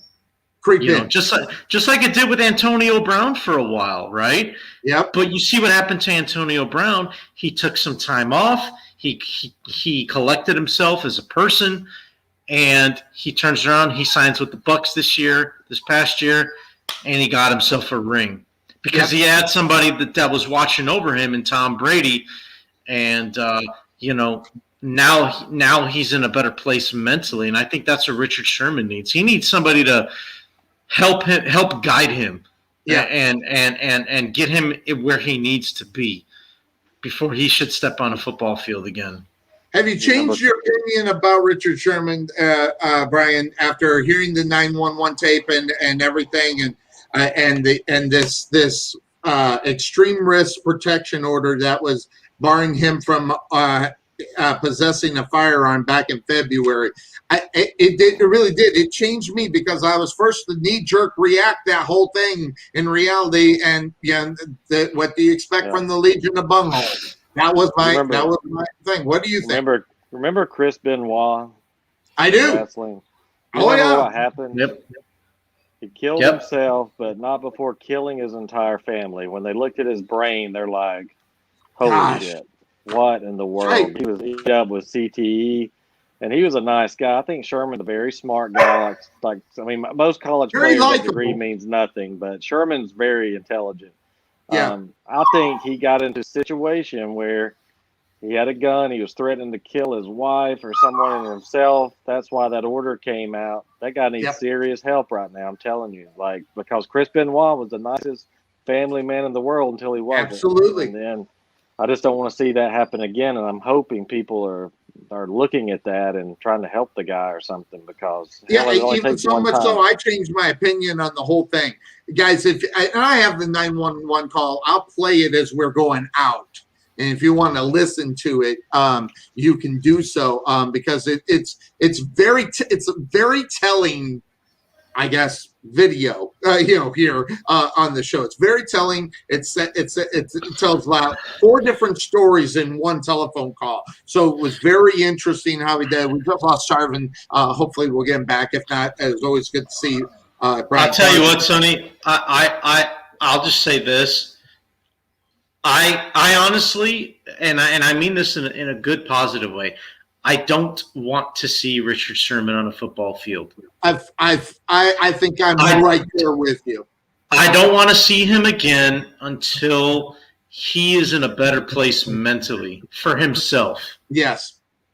And his family, of course, but for himself. And once he's in a better place mentally and he's healthy again mentally, then I want to see him play again. Because I am one of the very few people that I like Richard Sherman. I don't mind the smack talk because he backs it up most of the time. When guys that talk smack, they don't back it up. Those are the ones that just need to just stop it, like the gorilla picture you put up. You mean those are the ones that just stop? Yeah, that's right. All right. If you can't back up your smack talk, then you just need to stop it. But Richard Sherman's been a Pro Bowler consistently. Yeah. And to me, I think he's the type that he backs it up. So for me, it's entertainment, man. When I hear him smack talk, I just eat my popcorn and I watch, and I'm entertained by it. Yeah. So you can call him whatever you want, Sonny, but I'm gonna tell you, I like watching Sherman play. I think he's a phenomenal player. But right now, I don't want to see him on a football field because he needs to get better. I did like his tweet. Okay. And again, I'm not a big lover of the guys, but he came out and said that he was remorseful. I mean, listen, by the way, just to let you know, up on top of all this, Cuervo, which I don't think you know, and this was in the 911 call, is that he drank a full bottle of vodka and Hennessy as well. So you throw all these things together, you see a guy that is completely lost right now. But I did like it. And normally I hate these, Cuervo. We talk about this all the time. I hate apologies, but I think the way that he stated it is he used his intelligence on what he said there, and letting him know. First knee jerk is he's making his excuse for him doing or having bad behavior maybe in the future. But no, this is actually, at least from what I see, is a cry for help. And listen, I can be blind to a lot of things because that's just who I am. I don't think I want to turn a blind eye to Richard Sherman. I think there's something up, and I do. I hope. Well, you know what? Better. You know what, Sonny? I think like you said, sometimes we can we can smell when it's BS. Smell it. You can smell the yeah. But with Sherman, though, I think just the way he worded things, like you said, I think it was a legit. It was a heartfelt. It was a real statement. It wasn't scripted. It wasn't like, hey, I think you need to publicly say something. Like, I think he did it on his own. I think it was a real remorseful, came from the heart. Yep. Because that's the type of guy that I see Richard Sherman as. He doesn't say things that is who he just to say it. He doesn't say things just to say things or because somebody else wants him to say it. All right? Richard Sherman's always been that way. He will say what he wants when he wants. He's done it on the field, and now he's doing it off the field. So that's why I think this is legit. Yeah. So good luck to Richard Sherman. And that's not facetious, because if you listen to my show, you might think that's facetious. So I do. I hope the best for him. Hey, now we talked about quarterbacks going to new teams. Okay. Now let's talk about some players, Cuervo, that are coming off of injuries that got some work to do. Let's take a look at this out here. All right, when you look at these guys, you got Joe Burrow, Dak Prescott, Saquon Barkley, Nick Bosa, and Christian McCaffrey. Okay, you got these guys, these 5 guys, and there's a few more. This is just the picture I borrowed, to put up on the show. But out of these 5, I think one of them is obvious, and I think there's another that I think Nick Bosa. I think Nick Bosa is a guy that's in the need for a comeback. Not just for himself, Cuervo. The guy's a badass. There's no question about that. But for San Francisco, as a team is concerned, where they were just not more than 3 years ago, Cuervo, I think they need a Nick Bosa to have a good comeback year after that injury from last year in order to put them in any kind of position if they're going to make the playoffs. Because, listen, Saquon Barkley, I don't think the Giants are making the playoffs, and if they do, it's by the hair of their chinny chin chin. If Dak Prescott, they're going to get there if Dak Prescott's going to be there, and I think he will. I think the Cowboys might be a team. But, on those other, when you talk about those other ones, Christian McCaffrey, I just don't think the Panthers are a good football team, and I don't think Joe Burrows and the Bengals are all set and ready to be really a threat right now. That's where I'm at. I'm looking at Nick Bosa having to be that guy. Okay,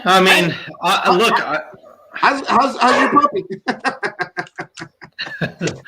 He's outside right now. Yeah, he's loving it. He wants to come in. But yeah, I mean, look, the question says the most excited. So for me, okay. The one I'm most excited about.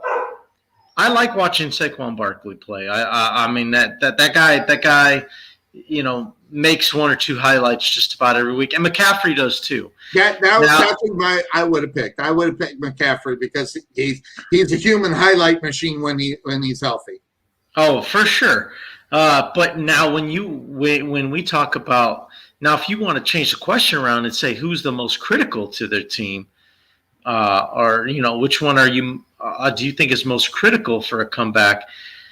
And I mean, look, throw Dak Prescott out because that one's obvious. Right. You're talking about a quarterback, Pro Bowl caliber. He's obviously very critical to the Dallas Cowboys' success. But outside of that, you could make the argument that Nick Bosa is the guy because, a lot of what San Francisco does on defense is centered around that pass rush. Absolutely. And Nick Bosa is a huge part of that. That guy gets to the QB. Right. So if I mean, the Niners defense last year was abysmal. And Bosa wasn't the only injury they had, but Bosa was the biggest impact that they lost. And that football team had many, many injuries, but they never really recovered from the Nick Bosa injury. Yeah, exactly. So, by the way, we were talking about Ryan Fitzmagic. Take a look. I found this. I knew I had it uploaded, but there it is. With one start with the Washington football team, Ryan Fitzpatrick will have started for 28% of the NFL teams. If that isn't the most craziest thing you'll ever see. He's started for 9 football teams, Cuervo. Did I count it right? 1, 2, 3, 4, 5, 6, 7, 8, 9 teams. Well, unbelievable. Washington will be the 9th. Yeah, Washington will be the 9th. I mean, oh, by the way, he sent this out in case you didn't see it. Just again, yeah. And he gave us the shout out. How about that? I mean, wow, very cool. Isn't that great? And he gave us a shout out, I didn't even think he knew. He watched the show. Hey, boy, you gotta love Ryan, shout out to you, buddy. Baby. Good luck to you this year, Ryan. So, yeah, you got to love that Photoshop. But anyway, hey, by the way, did you know there's a new NBA champion that is not one of the 5 teams that everybody thought it was going to be? That's why I really didn't watch. Well, you see, now, Cuervo, you see, you know what you're doing? You're proving my point. You're proving my point that you won't watch unless it's one of the big 5. Yeah, the big 5. It's got to be the Nets. It's got to be the Lakers. It's got to be the Golden State. It's got to be see. So you're just proving my point. But your Chicago Bulls are not even sniffing the jock of any of those guys. So So is that the reason why you're not interested, or No, Sonny. Even when it was the Golden State versus LeBron James, I hardly watched the NBA Finals. Hardly. Okay, all right. But so I'll put this up. In case anybody doesn't know, because there's a name right there up on the top for you. After they put the stats up there, Mr. Michael Jordan, Mr. LeBron James, even Wilt the Stilton, Shaq O'Mate. I mean, this young Giannis is. I mean, if you kind of look at that, and you look at kind of look at a numbers, he's doing better than some of the all-time greats right there, Cuervo. So I tell you what, Sonny. I tell you what. It's interesting that you bring that picture up because I thought about something. This goes back, I don't remember exactly how long ago it was, but we talked about it on this show. This very show right here. Right here. That one right there. The one that says the Couch Potato Sports Show. That one right there.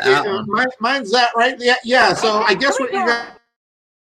Okay, all right, so what do we got here?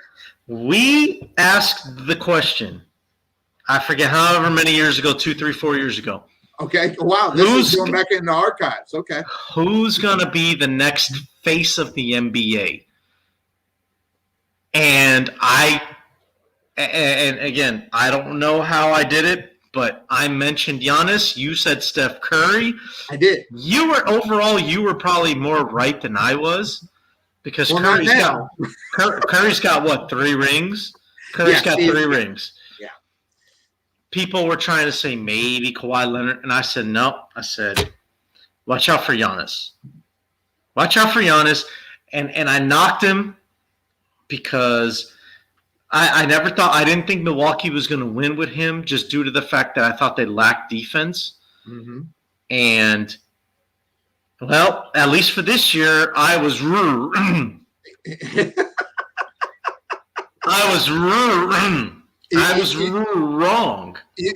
about Milwaukee. I was yeah, but you know what though, Cuervo? Admittedly, I haven't been watching a lot of NBA. Admittedly. But when I kept track of it, obviously to find something to talk about for the show, I looked into it. And for the last 2 years, the Milwaukee Bucks have actually been a team that even though they didn't advance very far, you gotta go back 50 years. You gotta go back when I think maybe. Yeah, I think I was a baby the last time this team was even there. So, maybe I might have been 4. It might have been about 50 years ago.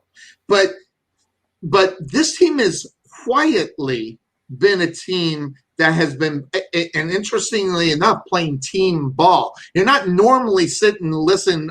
You'll hear about Giannis and his numbers, okay, here and there and everywhere, okay? You'll hear that. But you're not hearing that on a consistent level. So you're talking about a team that doesn't get a lot of fanfare because you don't have some guy just tearing things up, and it's on Sports Center every single night. I mean, hell, Damian Lillard was on Sports Center more than Giannis has been. So you look at those. You're looking at a team that's been quiet. The question is can they continue it? And then the more important question is what are they going to do to try to build it? Because you got the championship really without him calling all of his buddies like LeBron James does. All right, so they put together a team, i.e. the Bulls. That team was put together.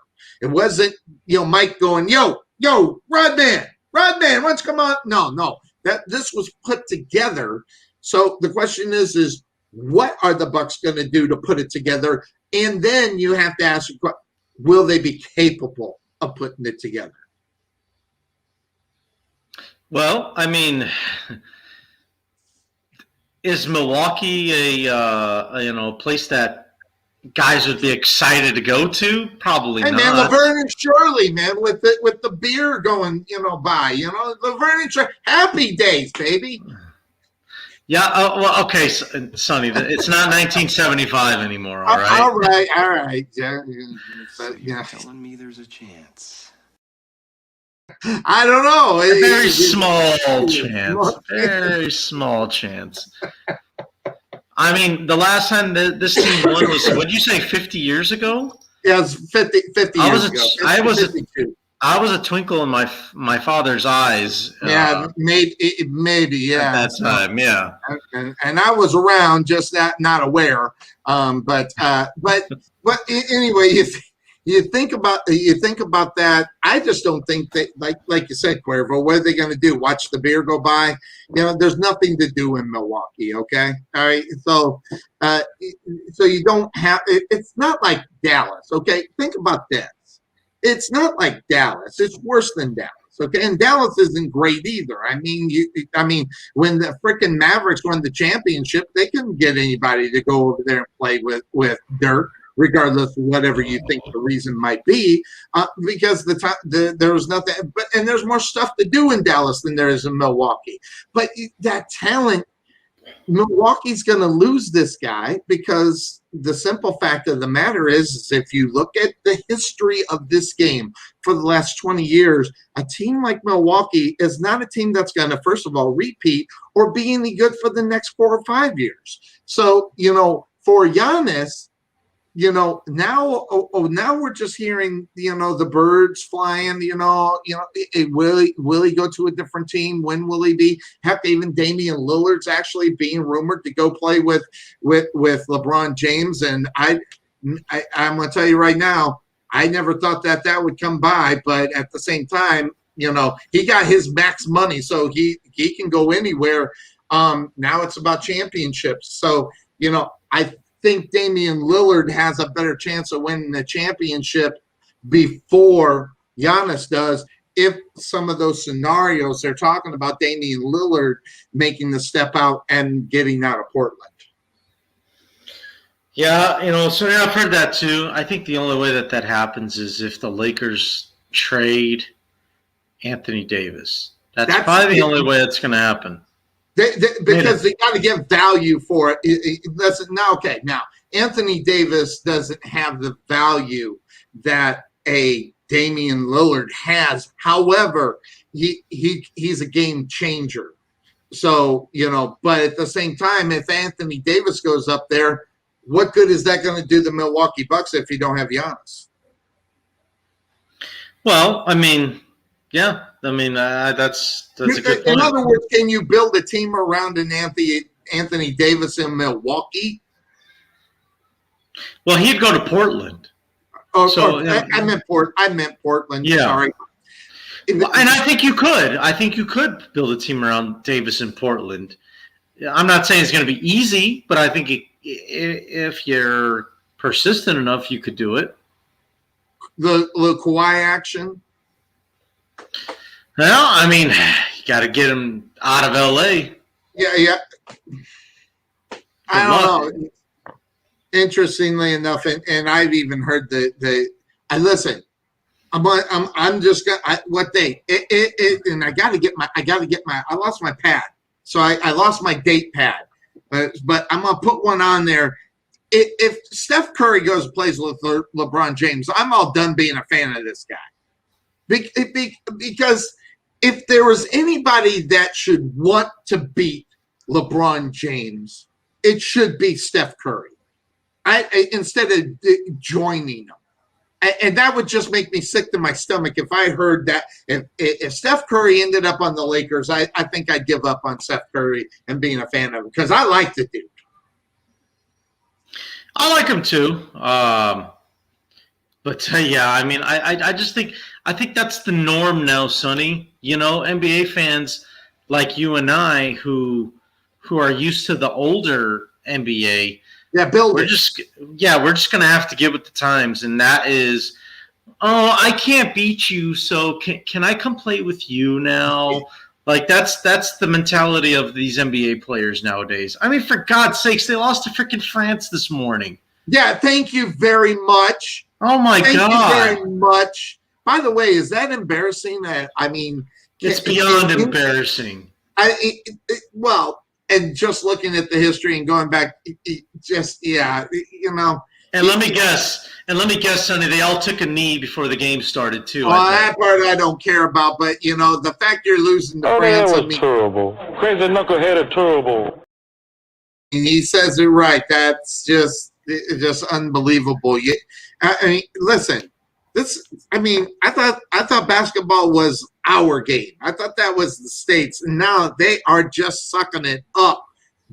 Not just by a little. They have not been playing good at all. And listen, I don't have to watch this.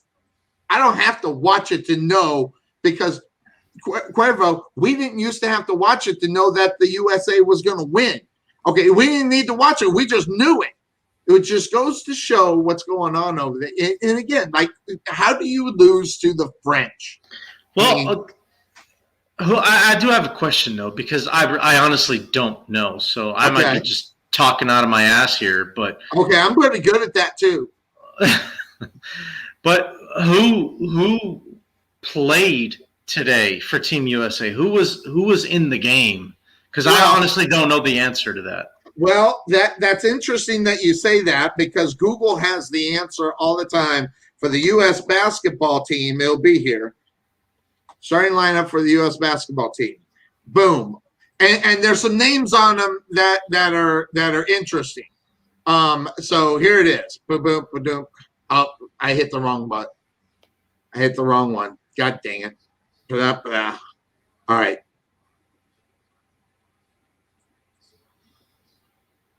Where'd it go? I literally just had this. Before we I can't find it now. Sonny. But there's some names on it, you know. There's some names, and I just can't remember, because all the shots they had. I just can't remember some of the names over there. I could have swore. Who's that weak guy over in the Nets? The big guy. Kevin. I thought Kevin Durant. Durant? Yeah. Are you serious? Kevin Durant played in that game. Starting lineup for the men's. Oh, that's why I didn't put it in the Olympic basketball team. There we go. Now I should be able to find it. All right. So I am wrong. All right. So here's some names that are on there. Jason Tatum from Boston. Okay. Chris Middleton. Brooke Lopez. Chris Middleton, he plays for the Bucks, though. So he jumped from the finals straight into the Olympics? Well, hold on. Here we go. Wait. Green is on this, and there it is. Is that a picture? That is Kevin Durant, number 7. So Kevin Durant is on that team. The U.S. men's lead is, led by Greg Popovich, which that shouldn't surprise anybody. But yes, there it is. There is Kevin Durant wearing number 7 for Team USA. Number 14 is green. So interestingly enough, you think about it, even Steve Kerr is over there,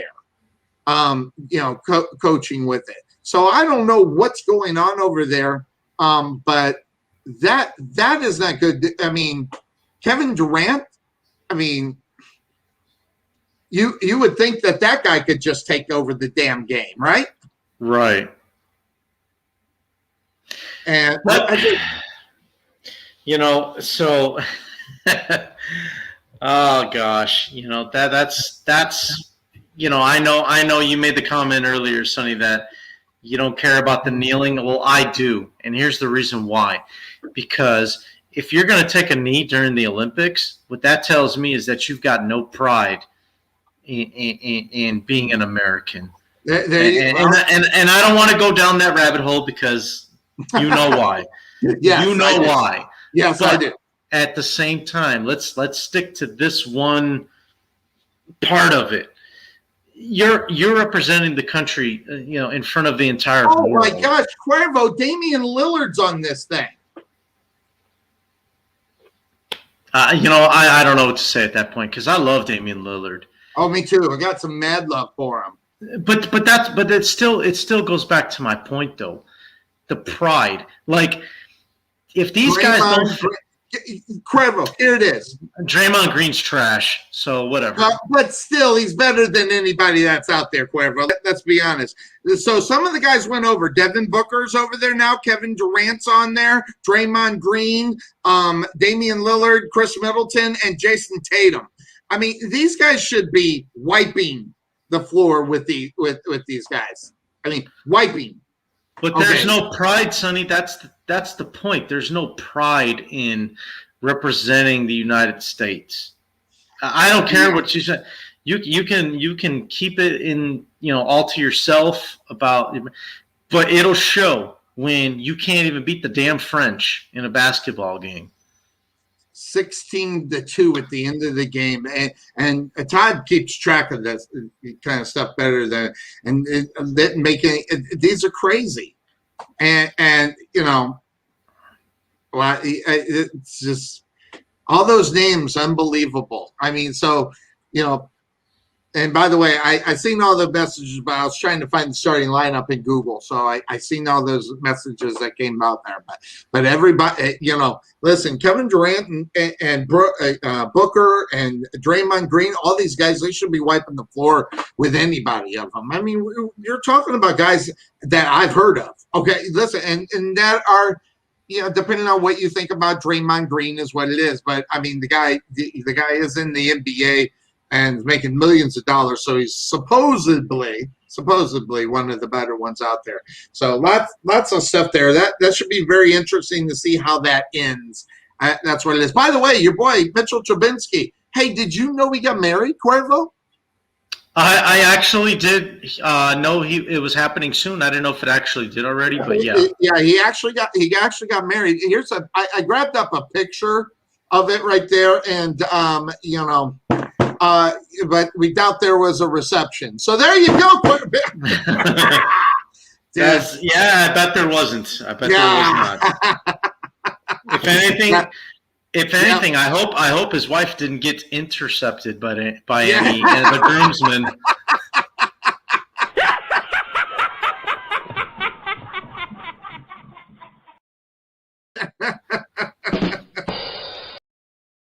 Yeah. We'll be here all week. You gotta love the internet. Sometimes it's just gold. Sometimes it's gold. By the way, also, hey, do you care?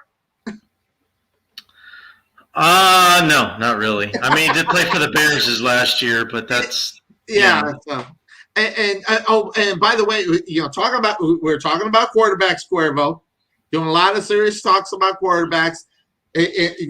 So look, I saw this. I actually laughed very hard, and I actually feel once you read this and you get past the laugh, you actually feel sorry for Tyrod Taylor, best quarterback the Bills had in a while. Then they cut him for the rebuild, and obviously that goes with the new quarterback. Signed by the Browns, got a concussion, lost the starting job. Signed with the Chargers, lost the starting job because the doctor punctures his lung. Now he is with.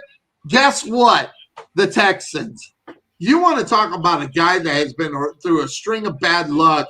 I mean, Tyrod Taylor. I mean, I actually feel bad for the guy. It's unbelievable. And interestingly enough, I thought I read or heard that Tyrod Taylor's not going after that doctor. I think I would. I mean, geez, get some money out of that. Yeah, no kidding. I mean, it cost him, what, the whole season last year? Just most about? Of the season. I think it was the second game that happened. And you know, the other part of that is it worked out for Buffalo, did it not? Oh God, yeah. I mean, they got their quarterback for the next 10 years, so they're in good shape with that. Yep.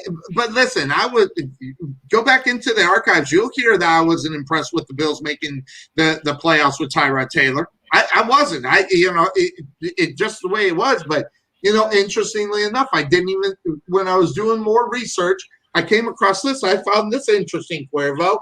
2,000-yard rusher, and none of the linemen made the Pro Bowl in Tennessee.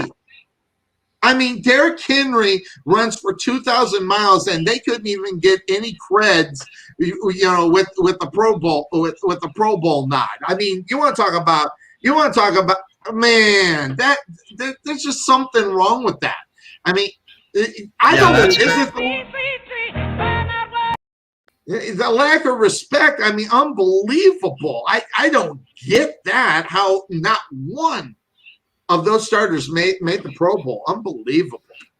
Yeah, that's actually quite crazy to think about. I mean, that I can't explain that one. It makes zero sense. I mean, not only that, they're making Ryan Tannehill look like a freaking All-Pro, for God's sake. I mean, if you think about it, Ryan Tannehill, you know, he hasn't been doing very much. Yeah, that's Aretha Todd. Yes, correct. Yes. Sonny, quick question, actually. Okay. Are you going to be interested in seeing the new movie coming out about Aretha Franklin? It's on Hulu, if I'm not mistaken. I think it is on Hulu. And I have not watched it yet. And that. Well, I don't think it's out yet. But are you gonna be interested in watching? Well, there's something on Hulu about Aretha Franklin. I don't know if it's the one that you're talking about. No, it's not. The one that I'm talking about is a documentary. You're talking about the one that was the movie, all right, the actual theater thing. I will see that. Just more in the fact that, I mean, you can't get much better, soundtrack, unless you're watching Saturday Night Fever. Yeah, I said it. It's disco, but yeah, I said it. So, but don't knock the Bee Gees. Yeah, don't knock the Bee Gees. Not on this show. Not on this show. I listen to them every day at work. So not on this show. But interesting. You better not. Yeah, look at this, Sir Cuervo. Let me put that up for you. This is what we're talking about, those garbage yards with Dak Prescott, 12 touchdowns in 4 games. Daniel Jones, 12 touchdowns in the whole 14 games that he played for the Giants. You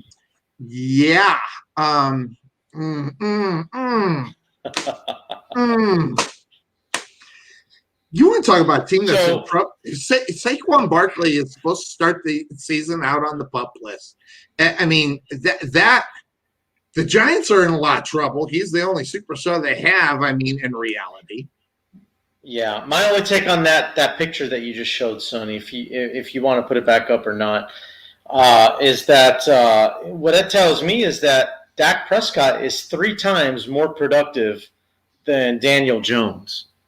Actually, a little bit more than 3 times. A little bit more, yeah, just a little bit more. just a little bit more. And Cuervo, that's not necessarily a surprise. I mean, listen, I always thought Dak Prescott was top 5 quarterback. This was the reason why they weren't getting anywhere. They had no defense. This guy had to play from behind forever. So, of course, he's got to try to get those garbage yards that everybody's talking about or won't hold up for. So, interestingly enough, I mean, when you look at Dak Prescott, and the Dallas Cowboys, that will be an interesting look in reality when we are looking at the divisions. That team will be, I think that will be one of those teams where you just don't know, what is it? Forrest Gump is like a box of chocolates. You never know what you're going to get. That's what the Dallas Cowboys are. And they've been like that for a long time. But, this right here, we didn't get yet. Hot seat coaches in college. Did we talk about this, Cuervo?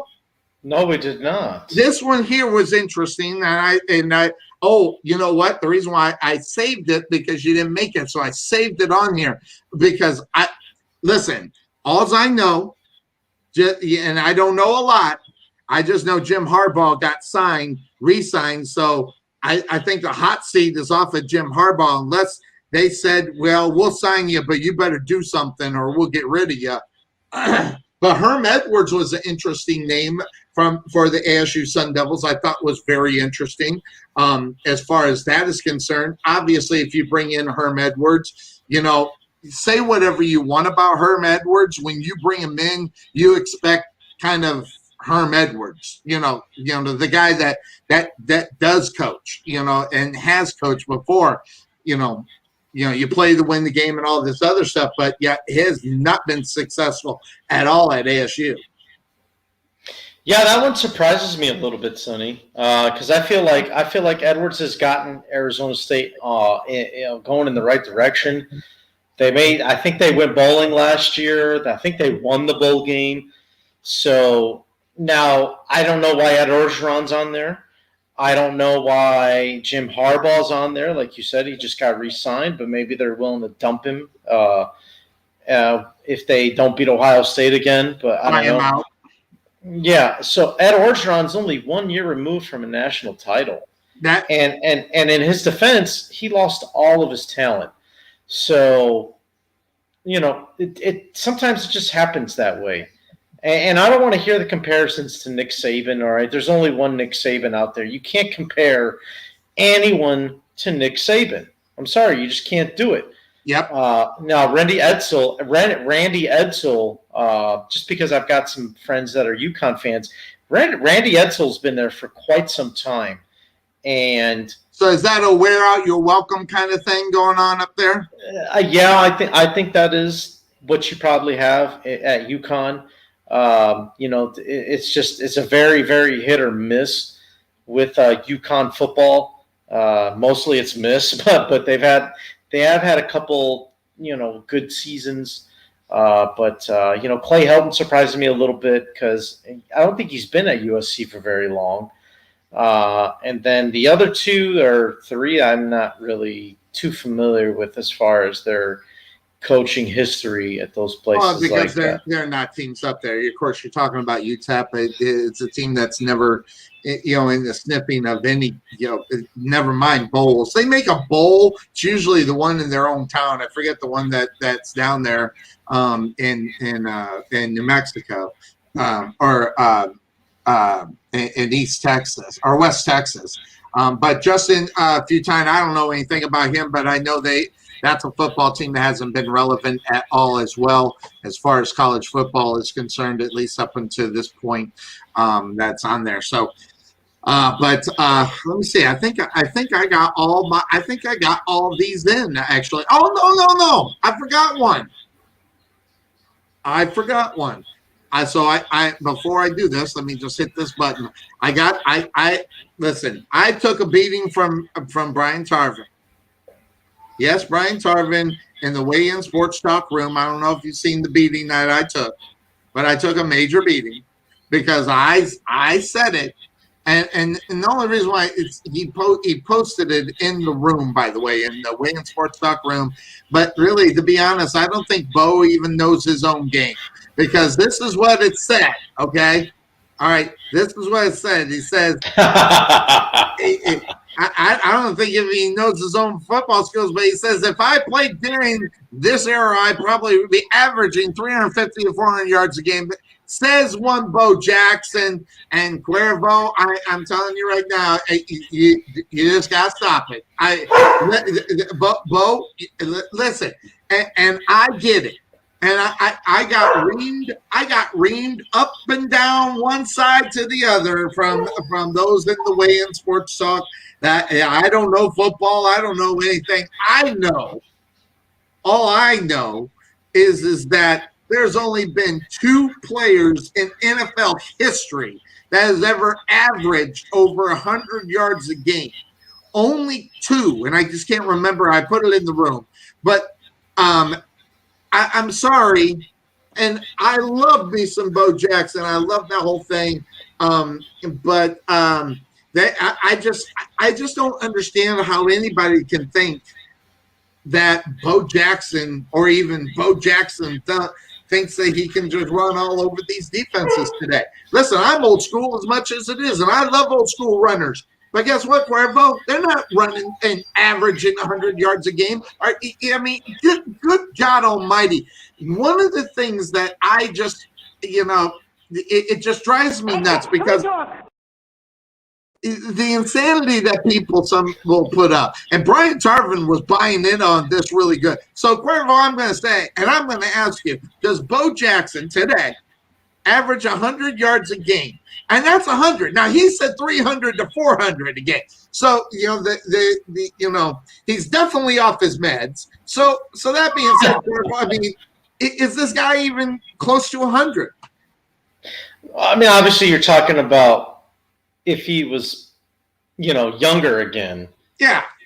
Oh, you know what? Honestly, I think he could average 100, and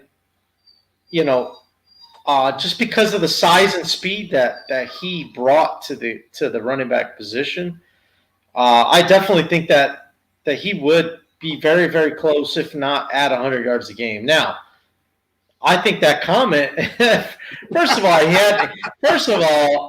he had to have been joking around. There's no way he was serious about that. Number 2, Sonny, I'm gonna tell you straight up, you fell into the trap. You fell into the trap. I'm gonna tell you, because if you didn't know, you got a lot of Auburn fans in that way. Oh no, I knew. And by the way, when I said what I said, I knew I was going to get the backlash of a lifetime, Good. But, it is. As long as you knew. Yeah, I knew going in. Okay. And that part, I didn't say it just to get the rise out of him. I honestly don't believe that. Listen, 100 yards, Jim Brown.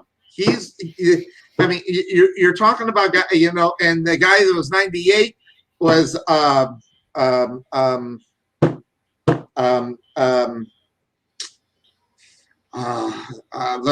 Lions running back. His name slipped in my mind. Barry Sanders. He was in 98. So we're talking. And hell, and you want to talk about disrespecting Walter Payton too, but see, I'm sorry. Listen. I'm sorry. He wouldn't even average 100. So, guys, remember, there's 16 games averaging 1,600 yards a season, okay, is what that equals out. Sorry, he might be able to do it once or twice, but averaging those numbers, it's not there. But, hey, I remiss. I don't know. So,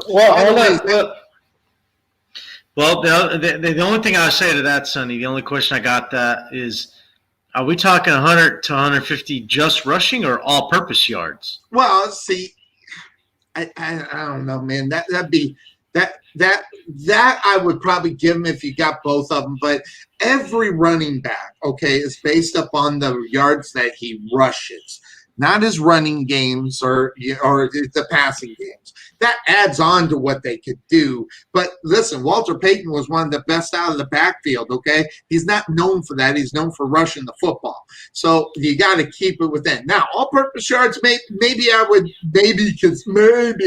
concede. But I don't even think I'd concede there either, because that's just to me, it's nonsense. But, speaking of nonsense, how about this? This poor guy, Dwayne Haskins.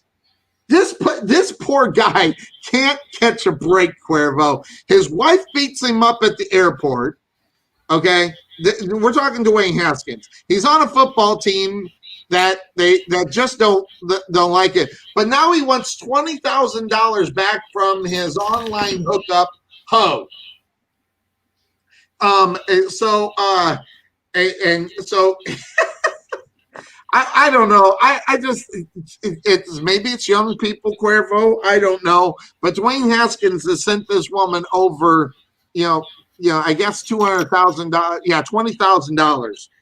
Just giving her money, giving this internet, for lack of a better term, internet hoe, over $20,000. And she says, after reconsideration, Apple pay you the exact amount of LOL. God, classic burn from an internet hoe. But you want to talk about a guy that has had some bad luck. I mean, freaking Dwayne Haskins has had some really, really bad luck as of late, Cuervo. I mean, the poor guy just, every time he turns around, he seems to get his ass handed to him in one way or another. Well, now you put that one on himself. Yeah. You put that man. And look, I gotta watch what I say, but all I'm gonna say is you don't just do that for anybody, all right? Yeah, exactly. I mean, listen, I've been okay. I lost my man card a long time ago, but I've been actually watching Catfish, and oh my God, there's some dumb people in this world. I thought Cuervo, I'm officially not dumb anymore. Okay. I'm officially not dumb. I've watched too much Catfish. There are a lot young people are dumber than I ever were. So I as a whole, you're smarter than most of them too. It's unbelievable. Yeah, but Dwayne Haskins having a rough time. And the last one that we didn't get that you weren't here. How about this? Does this surprise you at all from the Nets? The Nets paying for houses for the stars' quote-unquote girlfriends. I forgot to put the quote-unquote girlfriend in quotes there, Cuervo. Interestingly enough, they are being looked at on salary cap fines and stuff like that because of things like this. And I took out the other one that I had on there, but the guys that were taking care of the money in Brooklyn, they had to meet weekly to figure out how they were going to pay all these extras that came along with the big six that went over there. Remember, Cuervo? They had 6, basic starters over there until one got hurt, and then they still had a starting 5 that were better than most in the league. But evidently, the money that was paid out to take care of their quote-unquote needs, they're looking into as a salary cap infraction. Interestingly enough, I just thought it was funny. Did I write something down on that? I got a couple of notes. Let me just see here. Nope. I didn't write anything else down on that one. So, but does that surprise you? I mean, as far as the NBA, and if the NBA has this problem, do you think the NFL has the same problem? Well, I mean, they might, but they don't let it get public. Yeah, somehow get out. Yeah. This was definitely a story that was not supposed to get out. Now, you're Dwayne Haskins. You get stupid about your catfish girl sending them $20,000. That's on you. But these are serious allegations. And listen, we live in a different day and age where this kind of thing, it's second nature. I can't even imagine, and I'm not saying it didn't happen back in the 90s and stuff. They just figured out a way to definitely keep a lid on it somehow. This one leaks out, and it does. It questions your thinking about where else is this happening, whether it's the NFL, Major League Baseball, or even the actual NBA. How much is it actually happening? As far as what I see. Good question. Yeah, something to ponder in the weeks to come. And listen, if we heard it once, we'll hear it again. This will not be a story that will go away. It'll come up under different teams because it'll somehow get leaked out. So, but that's all I got, man. That's all I put together for today's show. So I don't know if there's anything that you wanted to cover as far as anything. Oh, the vaccine. The vaccine having some major impact on some of the NFL players. Up to 80% is where it is, quote unquote, estimated that have been vaccinated. That leaves 20% that is not. It's really an interesting thing how this year will happen. From what I've been reading and what I've been hearing, they're not going to make any exceptions this year. This year, from what I heard, is that they can't field the team. They will automatically go into forfeit. And I was wondering why they just didn't do that last year. But I guess it was such a big deal. But this year, is it an excuse? Not. What do you think, Cuervo? I don't know, Sonny. I mean, I still think it's a way the NFL is trying to get to force players to get the vaccine. And if and if that's what they're going to do, then they should just come out and say, like, either you got to get the vaccine or you can't play. I think that's what they should do. If they're, I'm not saying it's right. But if you're gonna, no, it's not right. If you're gonna, I don't even think it's right. And I've got the double shot. But I mean, if you're gonna do something, I think you need to make sure your policy is well read and well understood. And in this case, if you don't have it, you don't play. So interestingly enough, there are some players out there that are being outspoken on it. And it'll be really interesting to see how that impact happens or what they've got to do in order to stay there. But it also goes back to, I've tried to tell people, even superstars, even NFL players, they have a right to privacy. They have a right for this not to be published, regardless what the rules state. And that's because of, I forgot the word. I don't know if you know it or not, but that privacy thing, there's a word for it. But HIPAA. HIPAA laws. There are many HIPAA laws that do not supersede a written or oral agreement.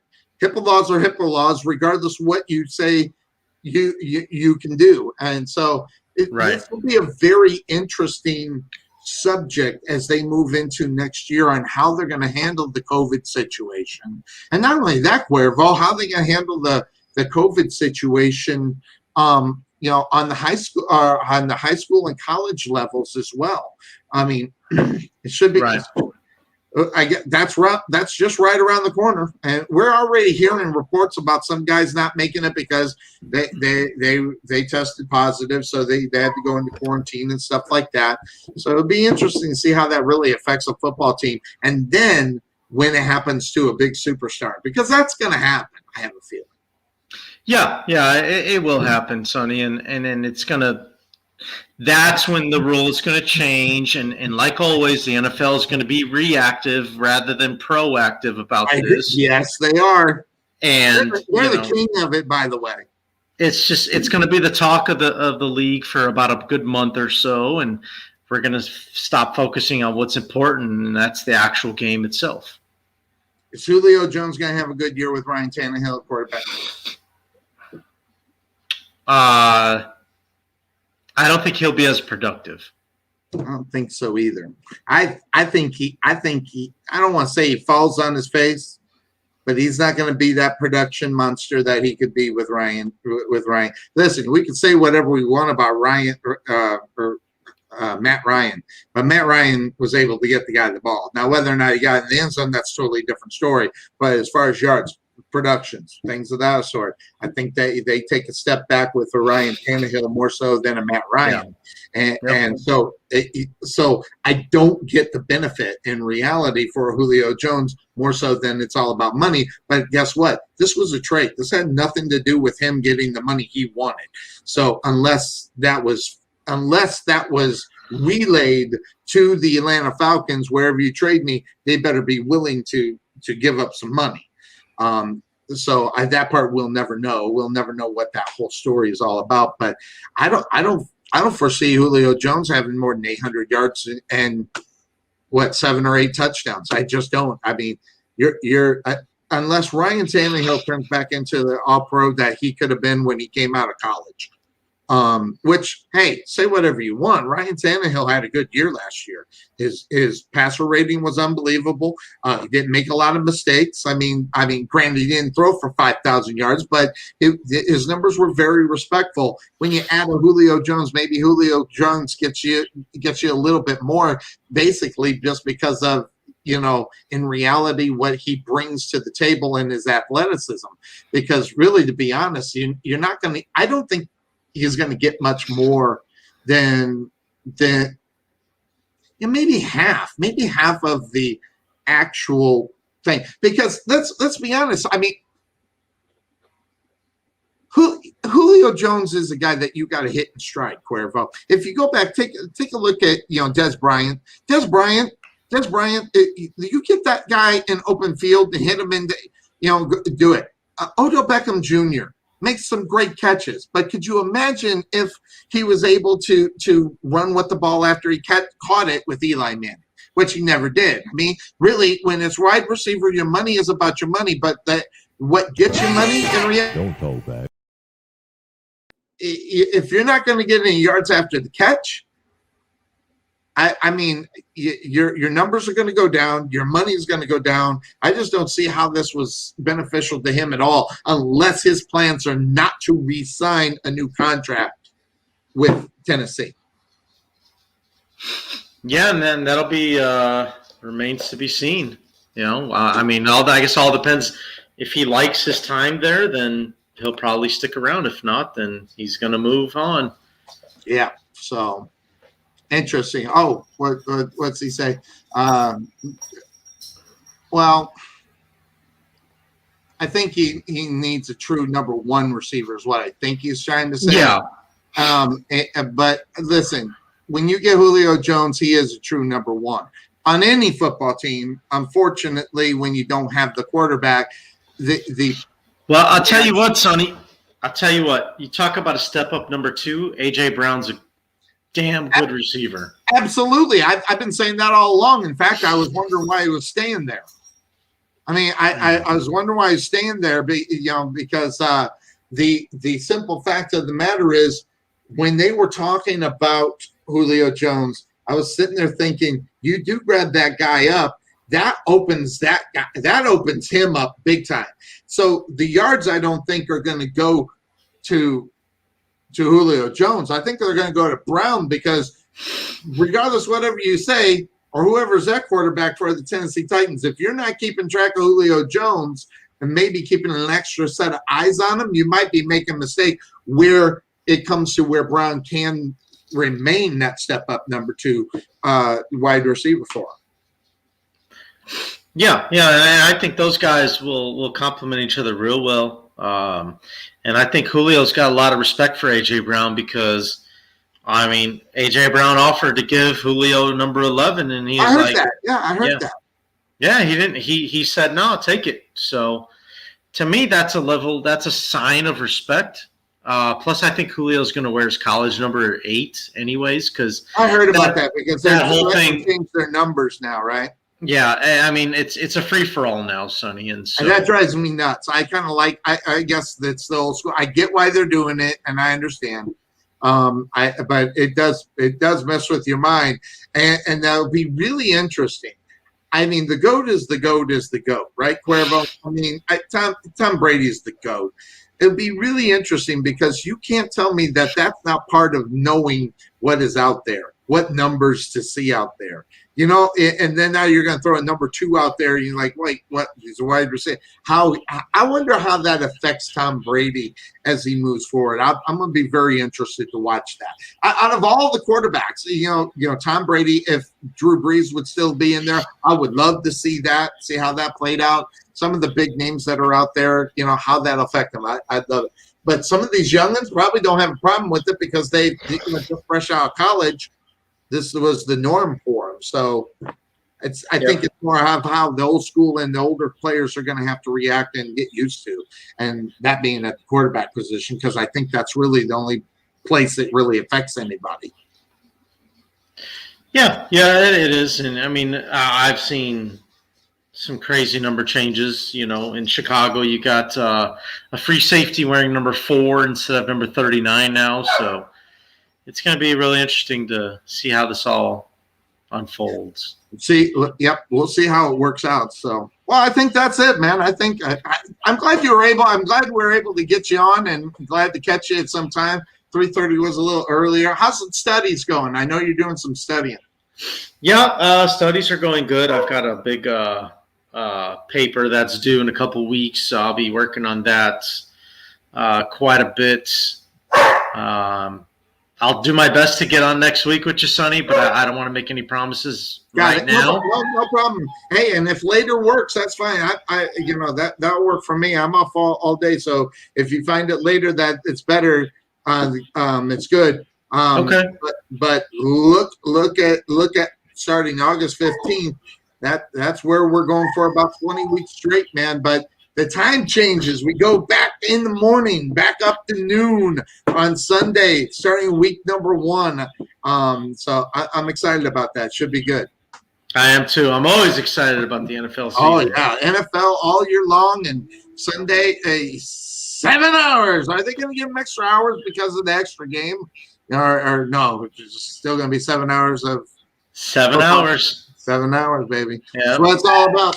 That'll do it for us here on the Couch Potatoes Sports Show. Make sure you join us next Sunday sometime. We'll get it out there and post what time is a good time for Cuervo, and we'll knock it out when we get there. We'll keep track of all the news that's going on this week and bring it up and knock it all out in 2 or 3 hours. Everybody have a good week. We'll talk to you later. Bye-bye.